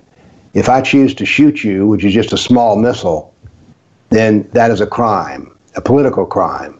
So I think we have to sort out here become part of a religion and politics. It's so tricky because the person who believes it as a religion is going to say, no, it's okay, it's not political because here it is in my scripture that I have to do it. Well, I define it political if it affects me because, sir, Mr. Muslim, I'm not inside of your scripture, of your religion. As a matter of fact, as a kafir, there's no way, by definition, I'm outside of your religion. So whatever your religion is, I don't really care what your religion is except on two issues. The first issue is what character does your religion give you and what ethics does your religion give you? If you think carefully what I've told you here, what I'm asking is, because character and ethics are the interaction that you can have with me. What happens to you after you die? Do you go to your particular paradise or what? I wish you best in all things, but what I'm concerned about, anyone, is how it affects me. And then, by the way, this is my objection to censorship because it affects me. Right. Nor do I want you censored either, by the way. Right, exactly. And when you look at censorship within Islam, for example, what about censorship within Islam of its own members? Not kafirs, but other Muslims. Well, people are harmed because they have religious ideas that are not found in the Quran and the Sunnah, and then they become an apostate. Because, see, leaving Islam has dreadful consequences. Now, let me say here that most of the time when you leave Islam, they don't kill you. Instead, what happens is you're shoved outside, you're shunned. Noni Darwish, when she converted to Christianity, her father said, I could kill you, but I choose not to do so. But never call us, never email us, never write us. You are dead to us. Well, Richard, this is pretty bad. Yeah. So it is a shunning form of punishment. So there are consequences for Muslims who ask too many questions. I saw a statistic somewhere where I don't know how this was gathered, but in which it was said that 20% of the Muslims who come to America have become apostates. But they're passive apostates. That is, they don't make an announcement to their community. They just don't do the prayers. They don't do the things you're supposed to do. They have a beer after work if they want to, but they never make any deal about it. And within Islam, it's an orthopraxy. That is, all they care about what you do is you practice that can be seen in public. Islam doesn't really place a big belief on your actual core passion connection to it. So long as you look good, then you're fine, which is a peculiar aspect of Islam. Now, as it gains strength, if you live in an Islamic neighborhood and you're a nominal Muslim, they'll actually keep up with whether you go to the mosque or not and start chastising you for it. So leaving Islam is a capital offense, to use a legal term. Okay. Which I think is a crime against humanity, may I say.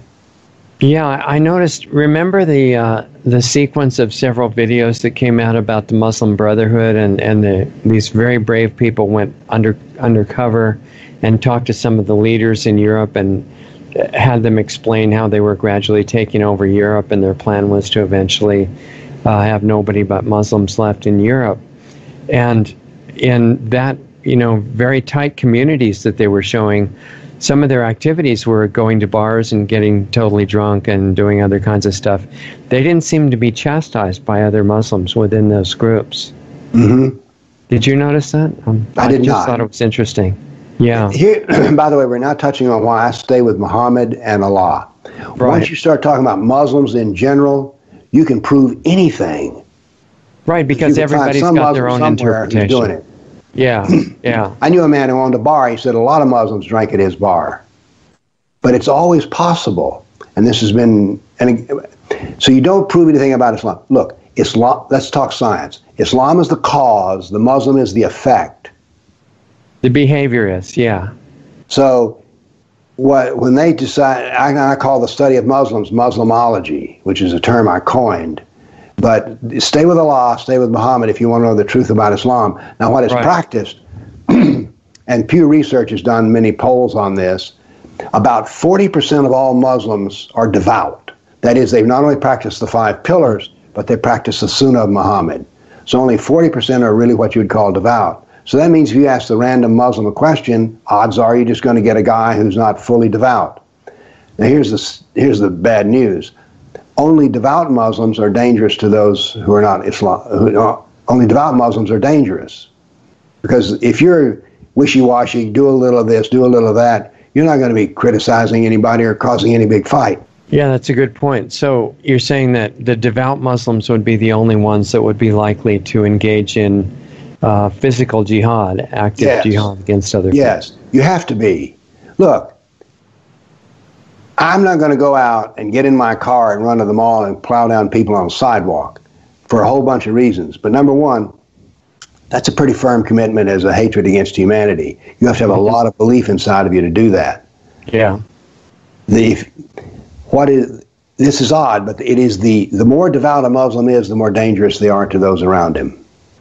Which you would hope it would be just the reverse. Yeah, you would. Except if you know what Islam says that you have to do to avoid hell and go to paradise.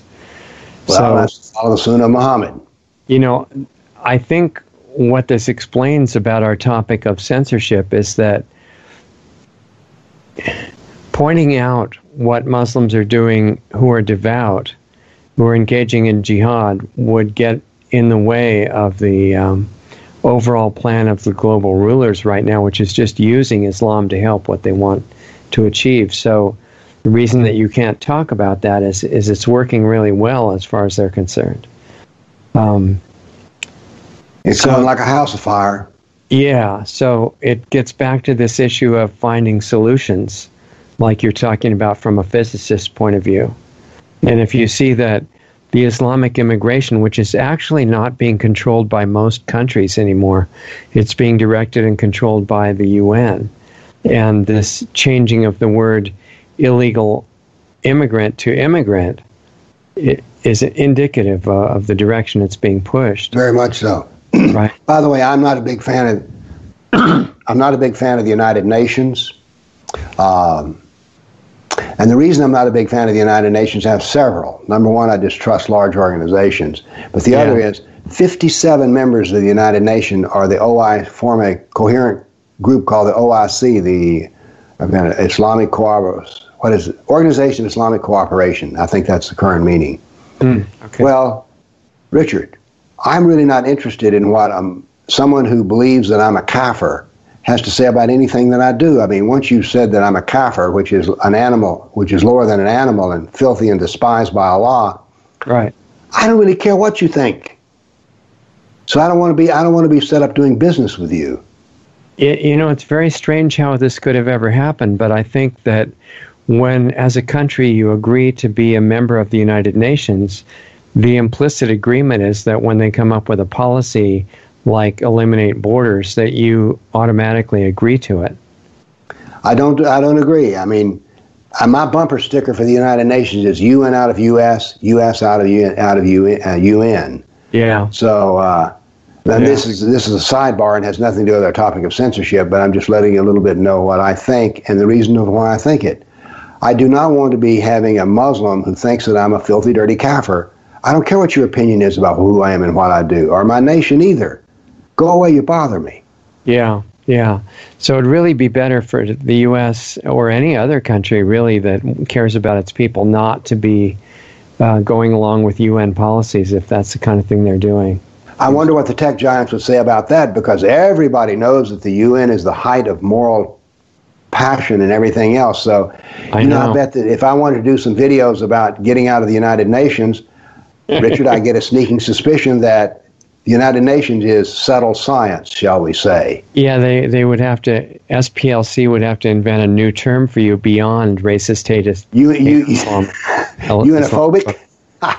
Yeah, something like that. It would have to be added on. But they would call me a name. They wouldn't address the issue about the facts that I would present. Instead, they would go like, some version of racist, hater, bigot, Islamophobe.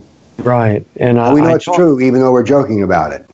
It is true, and I told you before, I admitted that I had been a UN agent before when I was in elementary school, collecting money for their organization. What's it called? UNICEF, I guess. Mm-hmm. But, I mean, I've repented of that since then, but I did do it. So, anyway, I think the censorship right now as a whole that's going on in the world, talking about Islam being just one part of a bigger picture, is because there's a big push that's accelerating rapidly to eliminating individual countries. Yep, and that to me is like, now it's really great. By the way, something that's also been eliminated with the use of all these politically correct rules about what you can say and censorship? Comedy, humor. Oh, yeah. No, first it was really degraded and became, truly offensive to listen to and was not really very funny. And now, you're right, I think I haven't heard much of it around lately at all.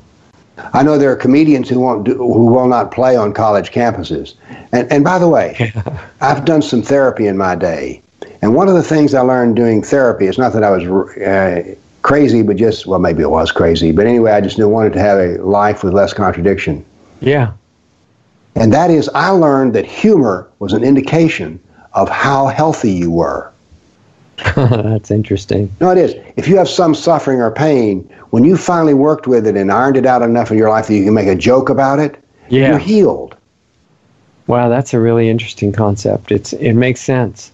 I mean, do you see what I mean? I mean, you can be lighthearted. Yeah. In other words, it's kind of the corollary of the other principle that if you're emotionally healthy, you don't get offended. Right.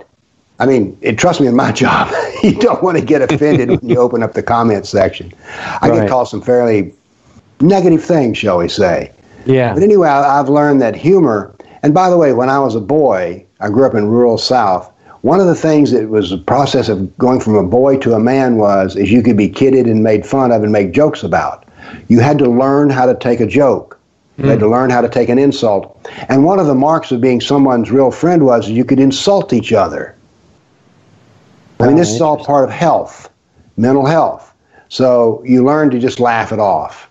Wow. And if you couldn't, they'd keep pecking at you till they got your goat, as we called it. Yeah. I like that idea, though, because if you applied that on an international scale, you'd have very few wars started. Right. But anyway, I think humor is very important. I used to say this, that it was on the 8th day using the Jewish model of the creation, the 7-day creation. He rested on the 7th. Yeah. I always said on the 8th day, upon reflection on Sunday, he created humor. Because he realized we were going to need that to get through the whole thing. Yeah, exactly. I don't think that's any part of anybody's religious dogma, but anyway, that's my way of talking about it. Humor is overwhelmingly important, and it's being taken away from us. It seems like everybody's got something to be offended about. It's like, I mean, people are getting offended about things now. It's like pronouns. Yeah, exactly. In fact, there have been laws proposed in California, which is a state that's generally leading the way to different consciousness, I guess, is that you could go to jail or at least be fined by using the wrong pronoun or refusing to use a new pronoun for a new gender that you didn't know existed. As an old man, I've kind of stayed away from all the gender business. And besides that, I have all on my plate I need with Islam. But I'm like, what the? Well, it's just an illustration of mentality, But anyway, I think that humor is important and political correctness. And there are no Mohammed jokes, Although I had an apostate from Iran say, yes, there are Mohammed jokes. But anyway, I said, well, I've never heard of them. And oddly enough, there are some Allah jokes, but not Mohammed jokes. Oh, you've heard Allah jokes? What? You've heard Allah jokes, you said? I'm told that there are Allah jokes. I don't actually know them. But the point I'm making is, let me say it again, is I think humor is important. It's a sign of health. Yeah. And so you can take a joke. We can make jokes about anything. Right. And that's being taken away from us. And that's pernicious. I mean, that to me is like, why would we want to eliminate humor? Goodness gracious. Well, right. I mean, I would think that God would be, beyond even a emotionally stable human and not in a position to get offended about anything. You would think, wouldn't you? Yeah. I mean, you would hope. Yeah, I think God's position is secure enough not to be worried about what people are going to say about it, you know. But Muhammad repeatedly had people assassinated who made jokes about him, satire, poems he didn't like, songs he didn't like. Poetry. Stuff. Poetry. So, I mean...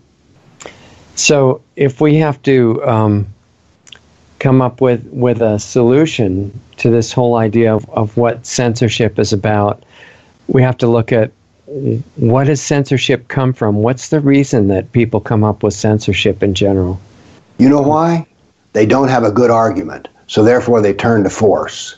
Okay. Because, and that's what happened in my field, Islam. What happened was, after 9/11, on the comments section, there were three different kinds of comments. There were those who knew something about Islam and gave some facts. There were those who hated all religions, and then there were Muslims. Over a period of time, because fact-based reasoning kept showing up in the comments section until finally 10 years later, those who knew something about the facts of Islam prevailed. Well, that's when everything began to change. Like, well, wait a minute. You're out arguing us, you're out debating us, you're out reasoning us, so therefore we're going to make that wrong. You are offending me. This whole business of being offended by logic is something that's very new to me. But anyway, so that they created this form of censorship because we can't beat you on a level playing field of logic and reason, so therefore we're just going to shut you down. And that's what's happening is. And as they've done it to me, so that it's like the fact that I'm using facts doesn't matter. As a matter of fact, that's the problem. So the way you solve the problem is shut him up, turn off his juice, take away his oxygen. So that's we're now losing to censorship because we were winning with facts. That's my answer. Okay. So that helps define the issue or the problem, right? Mm-hmm. What about this other little part where you get to the positive solution, you know, that makes it better? What kind of progress are we making toward that?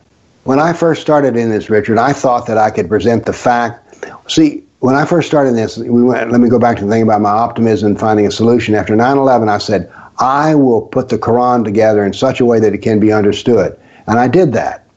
But to me, it was a beautiful intellectual puzzle as to how to make all this make sense. Yeah. I was so naive that I thought that once I presented the Quran in an easy-to-understand format, and which I've done in my simple Quran and abridged Quran and 2-hour Quran, I thought that people would go, yay, rah, let's read it, and this could be fun. No.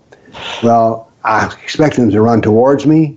No. They ran in the other direction, including ministers who could use the material that I did in order to convert Muslims to Christianity. But they're like, they don't want to know.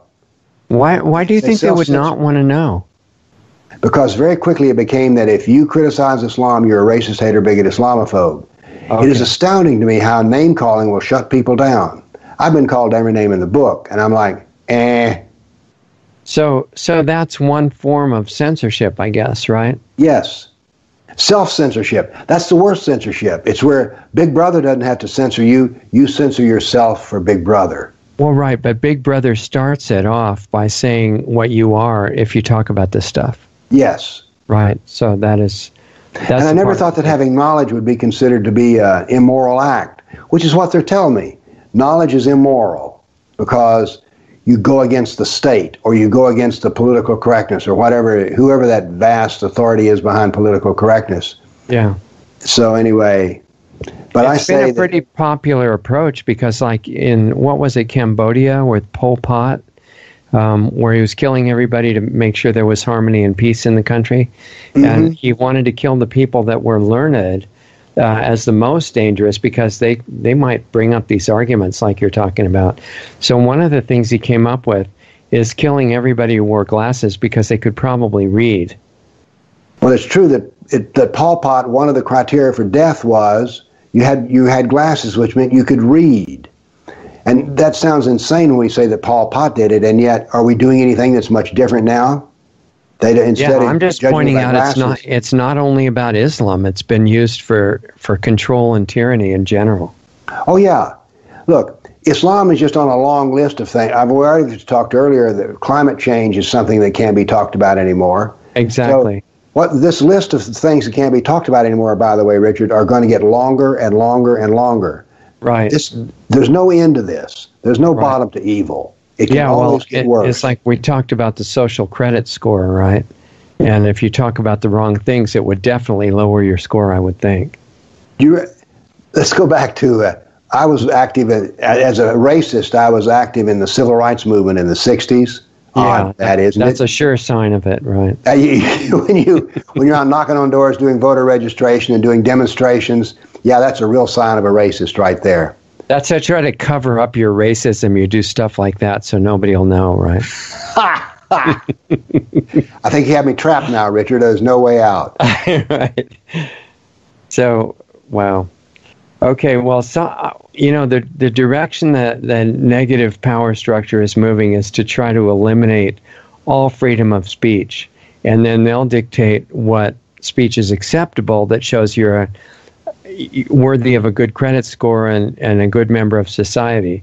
So the question I keep coming back to with your approach as a physicist is, it's kind of important that we find an answer to this before they totally succeed, seems to me. Well, the only thing I'm a one-note samba here. I mean, my whole business is fact-based reasoning about Quran, Sirah, Hadith. Mm-hmm. I just stay with it. I stay with my guns. I don't know what else to do. I try to be clever with what I do. I'm right now formulating a whole system under a new censored web. I have another approach I want to take. It's a technical solution. So my mind constantly dwells on the fact that, as I said, I thought they would run to get the information, but I discover, no, they run away from it. So we need to make it more attractive. But here's the thing. My study of history shows that it's what I call nonlinear. That is, things continue, and then suddenly they snap abruptly and move in another direction. Right. So what I'm doing is this is a long war. And in a long war, you need to just continue existing. So my idea is to continue doing what I'm doing, and then there will come a snap or a change or a trend that I cannot anticipate. Right. And I want to be there for when that happens, that everything is ready to go. Right. For instance, in Europe, there's much more acceptance now of what you can say about Islam, particularly in Eastern Europe, what they call Central Europe. That is Poland, Hungary. Viktor Orban, for instance, is my personal hero because he speaks out against the censorship. And luckily, it's hard for them to censor him when you're head of state. Now, you can censor him, but he speaks out anyway. Yeah. So this is a change, and in Europe, let's speak optimistically here. In Europe, more and more people, even in Sweden, are saying we need to talk about the truth of Islam. Even within Europe, even within England, there are people who are beginning to be powerful enough to say we have to talk about Islam. So I need to be ready for that when it happens, when the door opens, that I can step through it. So you keep your powder dry, you keep on doing what you're doing, because we need to simply exist, and existing means you're always there the next day. I try to work a 6.5-day week. Now I don't always do that, but I just keep at it. And I have an intense discipline about study and work, which was given to me by the way I was raised. The other thing, by the way, about going back to being a boy in rural South was not only did you have to learn how to take a joke, you were considered a man when you could do a man's work in the field. Mm-hmm. So in the culture I grew up in, we were considered to be very positive and not something to be avoided. Now, guess what part of the lie of the political correctness is? All cultures are the equivalent. Well, I say to you that a culture that works is superior to a culture that lays around all the time and doesn't do anything to improve what's around it. Right. But have I just proven my bigoted nature again? Well, I mean, we already knew that because of your skin color. You have to be. There is that, the old skin color thing. Yes. Yeah, I mean, I think one of the most valuable things that you're teaching is not necessarily any particular subject, but like you said, it's the ability to reason and use critical thought and logic, which are under attack right now. And those are useful anywhere. And, I also don't react with anger. I try to be as non-reactive as possible. I try to be emotionally very calm, but intellectually very active. And that's one of the things I tell people is don't get your blood pressure up. Learn how to use reasoning. Be calm. Be pleasant. I never insult people. Right. So I try to teach. But these are all elements of good reasoning. that's also not artificial on your part, because you're not targeting individuals. You're not against people. No. I sometimes wonder why they're doing what they do, but I don't hate them. It's so ironic that I'm called a hater. Actually, it's ironic. We've already covered it. It's ironic I'm called a racist. I taught at a black university, took part in civil rights, and yet I'm a racist. I think, by the way, the word racist is beginning to change in meaning. I think it's having less and less to do with skin color, but just like, it's like bigot. Doesn't have anything to do with race. You know that black people are now being called white supremacists, typically. What? Oh, yeah. Yeah, there's been demonstrations of people trying to hold a prayer vigil in Portland, Oregon recently, and all colors and all races and nationalities and genders and everything. And they were attacked by communists wearing black face masks and red scarves with hammer and sickle on them and stuff like that. And they came to just beat them up in order to fight fascism, you see, to make world peace and everything. And then eventually they got more supporters for the prayer vigil, and they avoided being beaten up on the next meeting. But the people with the black masks were mostly white, and a lot of the people in the prayer meeting were black. I mean, not really black, kind of dark brown, but they're called black, and the other ones are called white. But the people in the black masks who were called white were calling the black people in the prayer vigil white supremacists and fascists. So it kind of illustrates your point that the labels are changing their meaning a little bit. Gender's becoming fluid. Well, so is racism is becoming very fluid too. Well, when Candace Owens, who I love, red pill black girl, I don't know if you're familiar with her or not. Right. And she was in, I think, Philadelphia with a white guy having breakfast at 8 o'clock. Yeah. The police who protected them were Latino and black, and they called those cops racist cops. Yeah.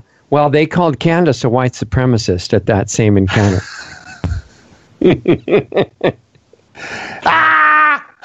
Yeah, sorry. Yeah, I think anybody who's going to be able to still think logically is probably going to be a racist. I think it is. Son, I want you to grow up and be a serious racist.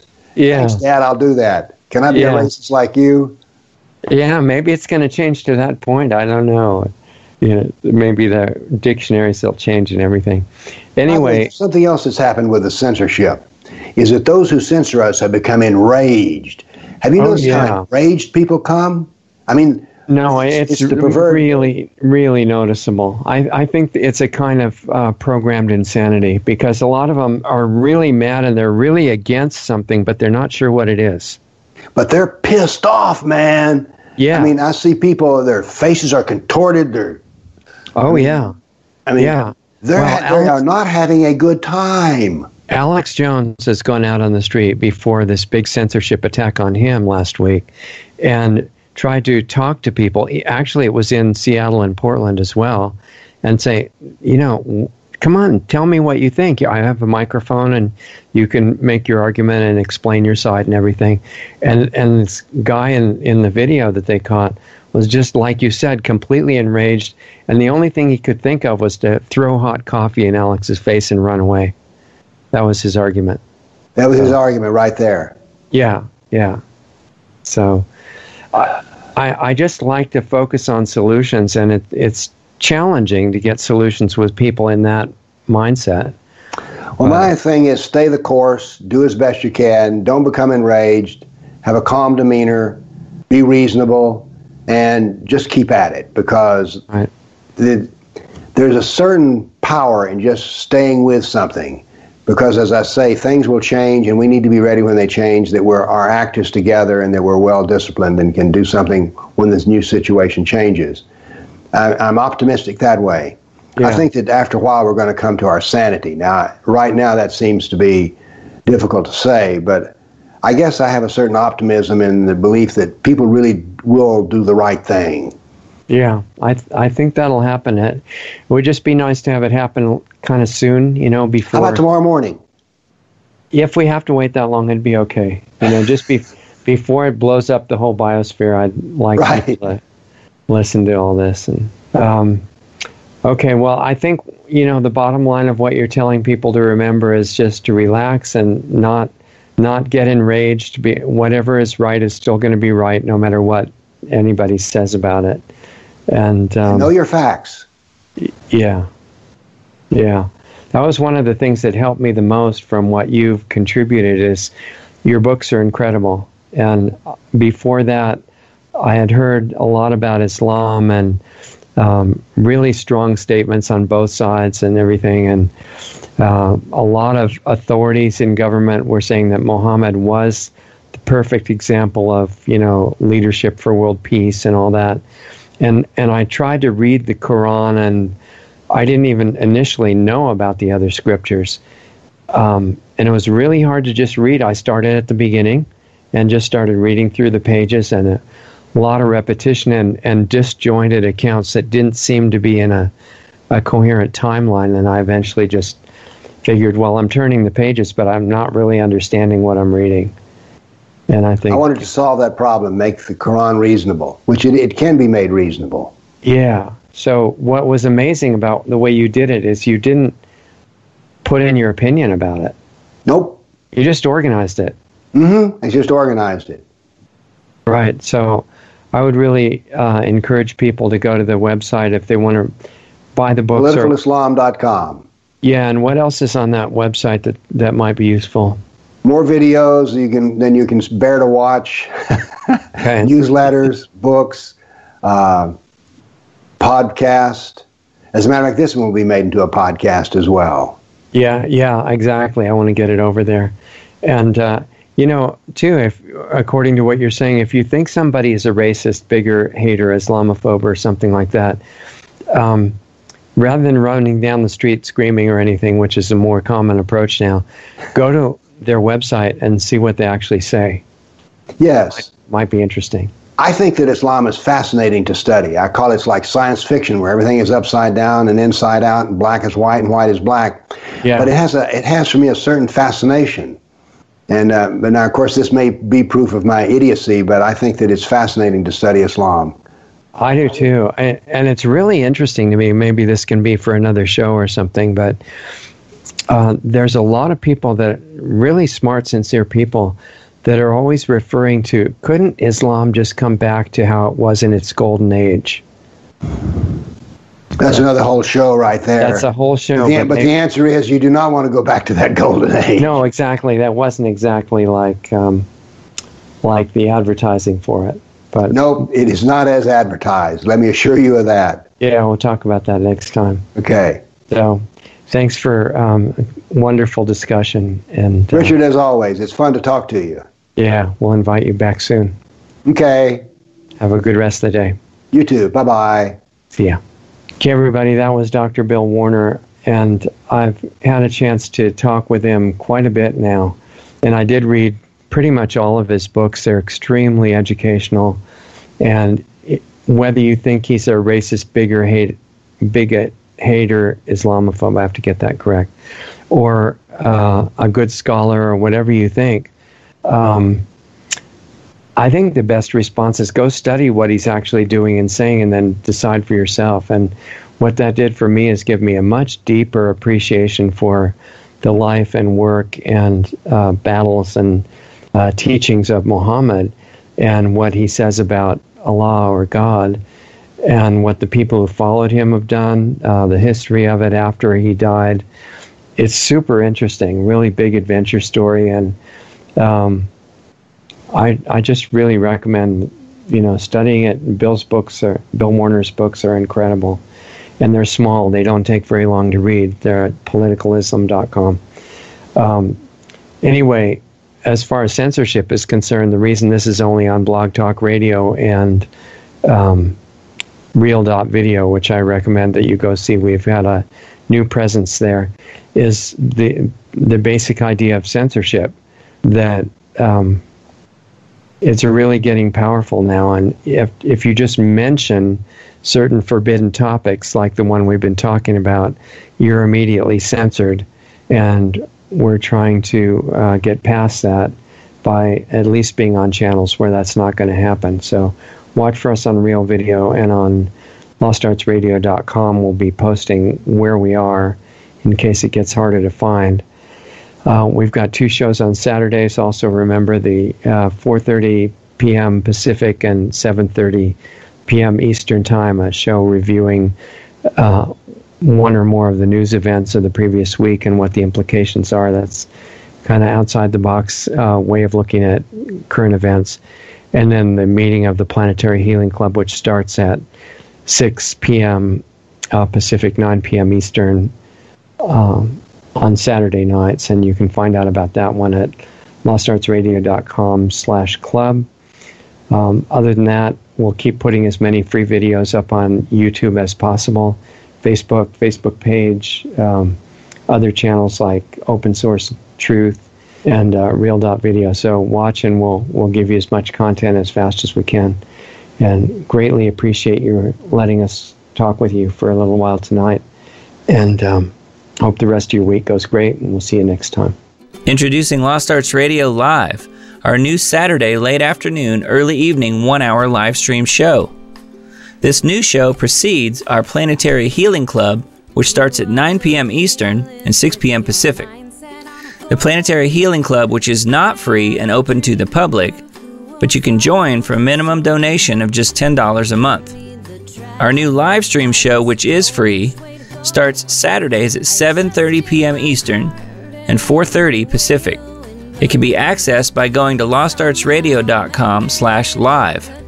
You can tune into our live stream from our Facebook page at facebook.com/lostartsradio, from our YouTube channel at youtube.com/lostartsradio, as well as both Periscope and Twitter at Lost Arts Radio. You can ask questions during the show by using the chat function on YouTube or make a comment on Facebook during the live stream. Once again, that's Lost Arts Radio Live, Saturdays at 7:30 Eastern, 4:30 Pacific. As of January 2018, the Saturday live call-in show is now an interactive video platform called the Planetary Healing Club.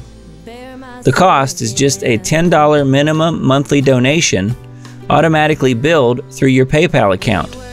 Sign up at lostartsradio.com/club.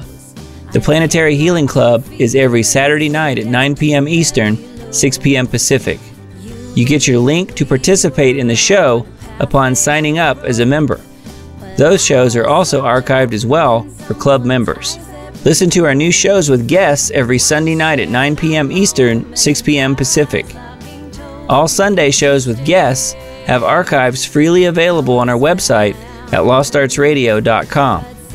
You can also find them at blogtalkradio.com/lostartsradio, as well as our YouTube channel, youtube.com/C/lostartsradio. Mixcloud at mixcloud.com/lostartsradio. And finally, look us up under the podcast directory on iTunes.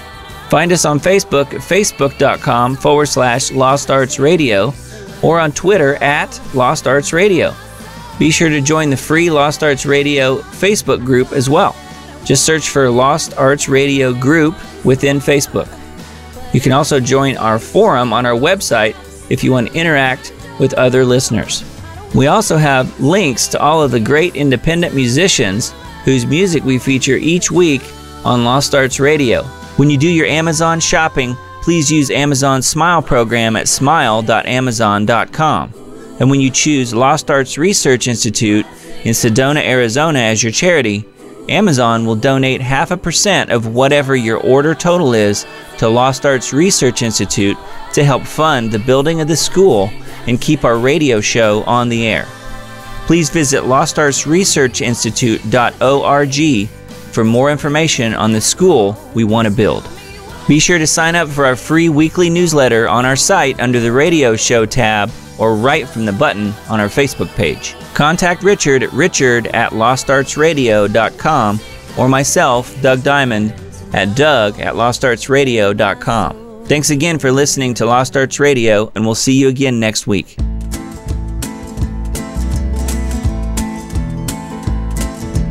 Living in America used to be a dream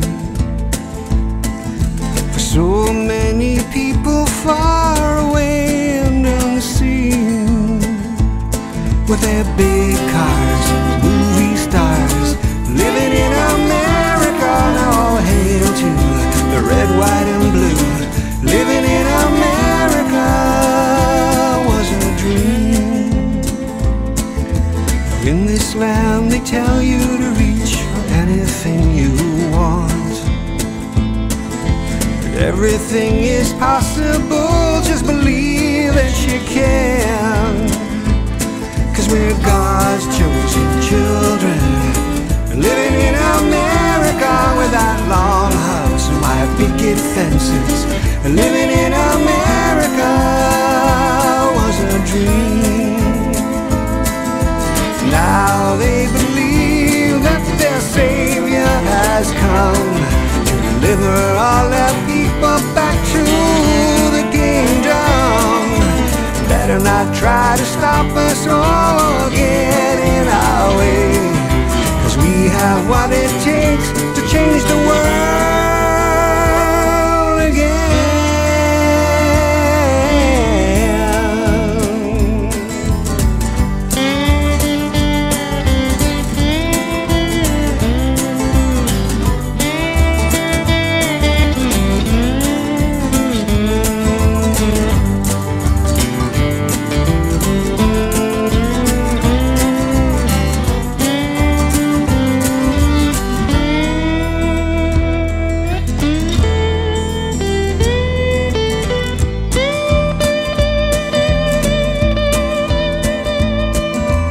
Little brother, our queen and country follows us everywhere.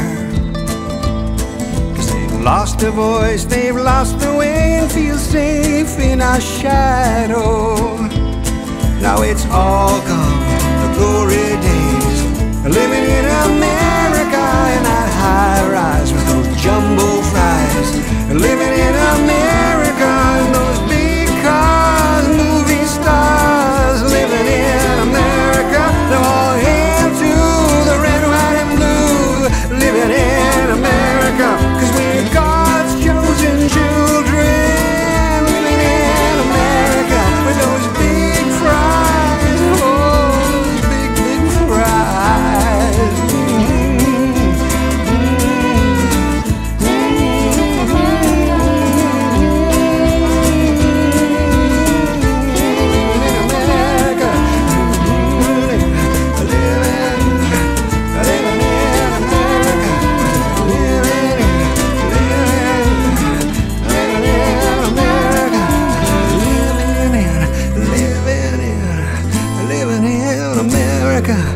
Living in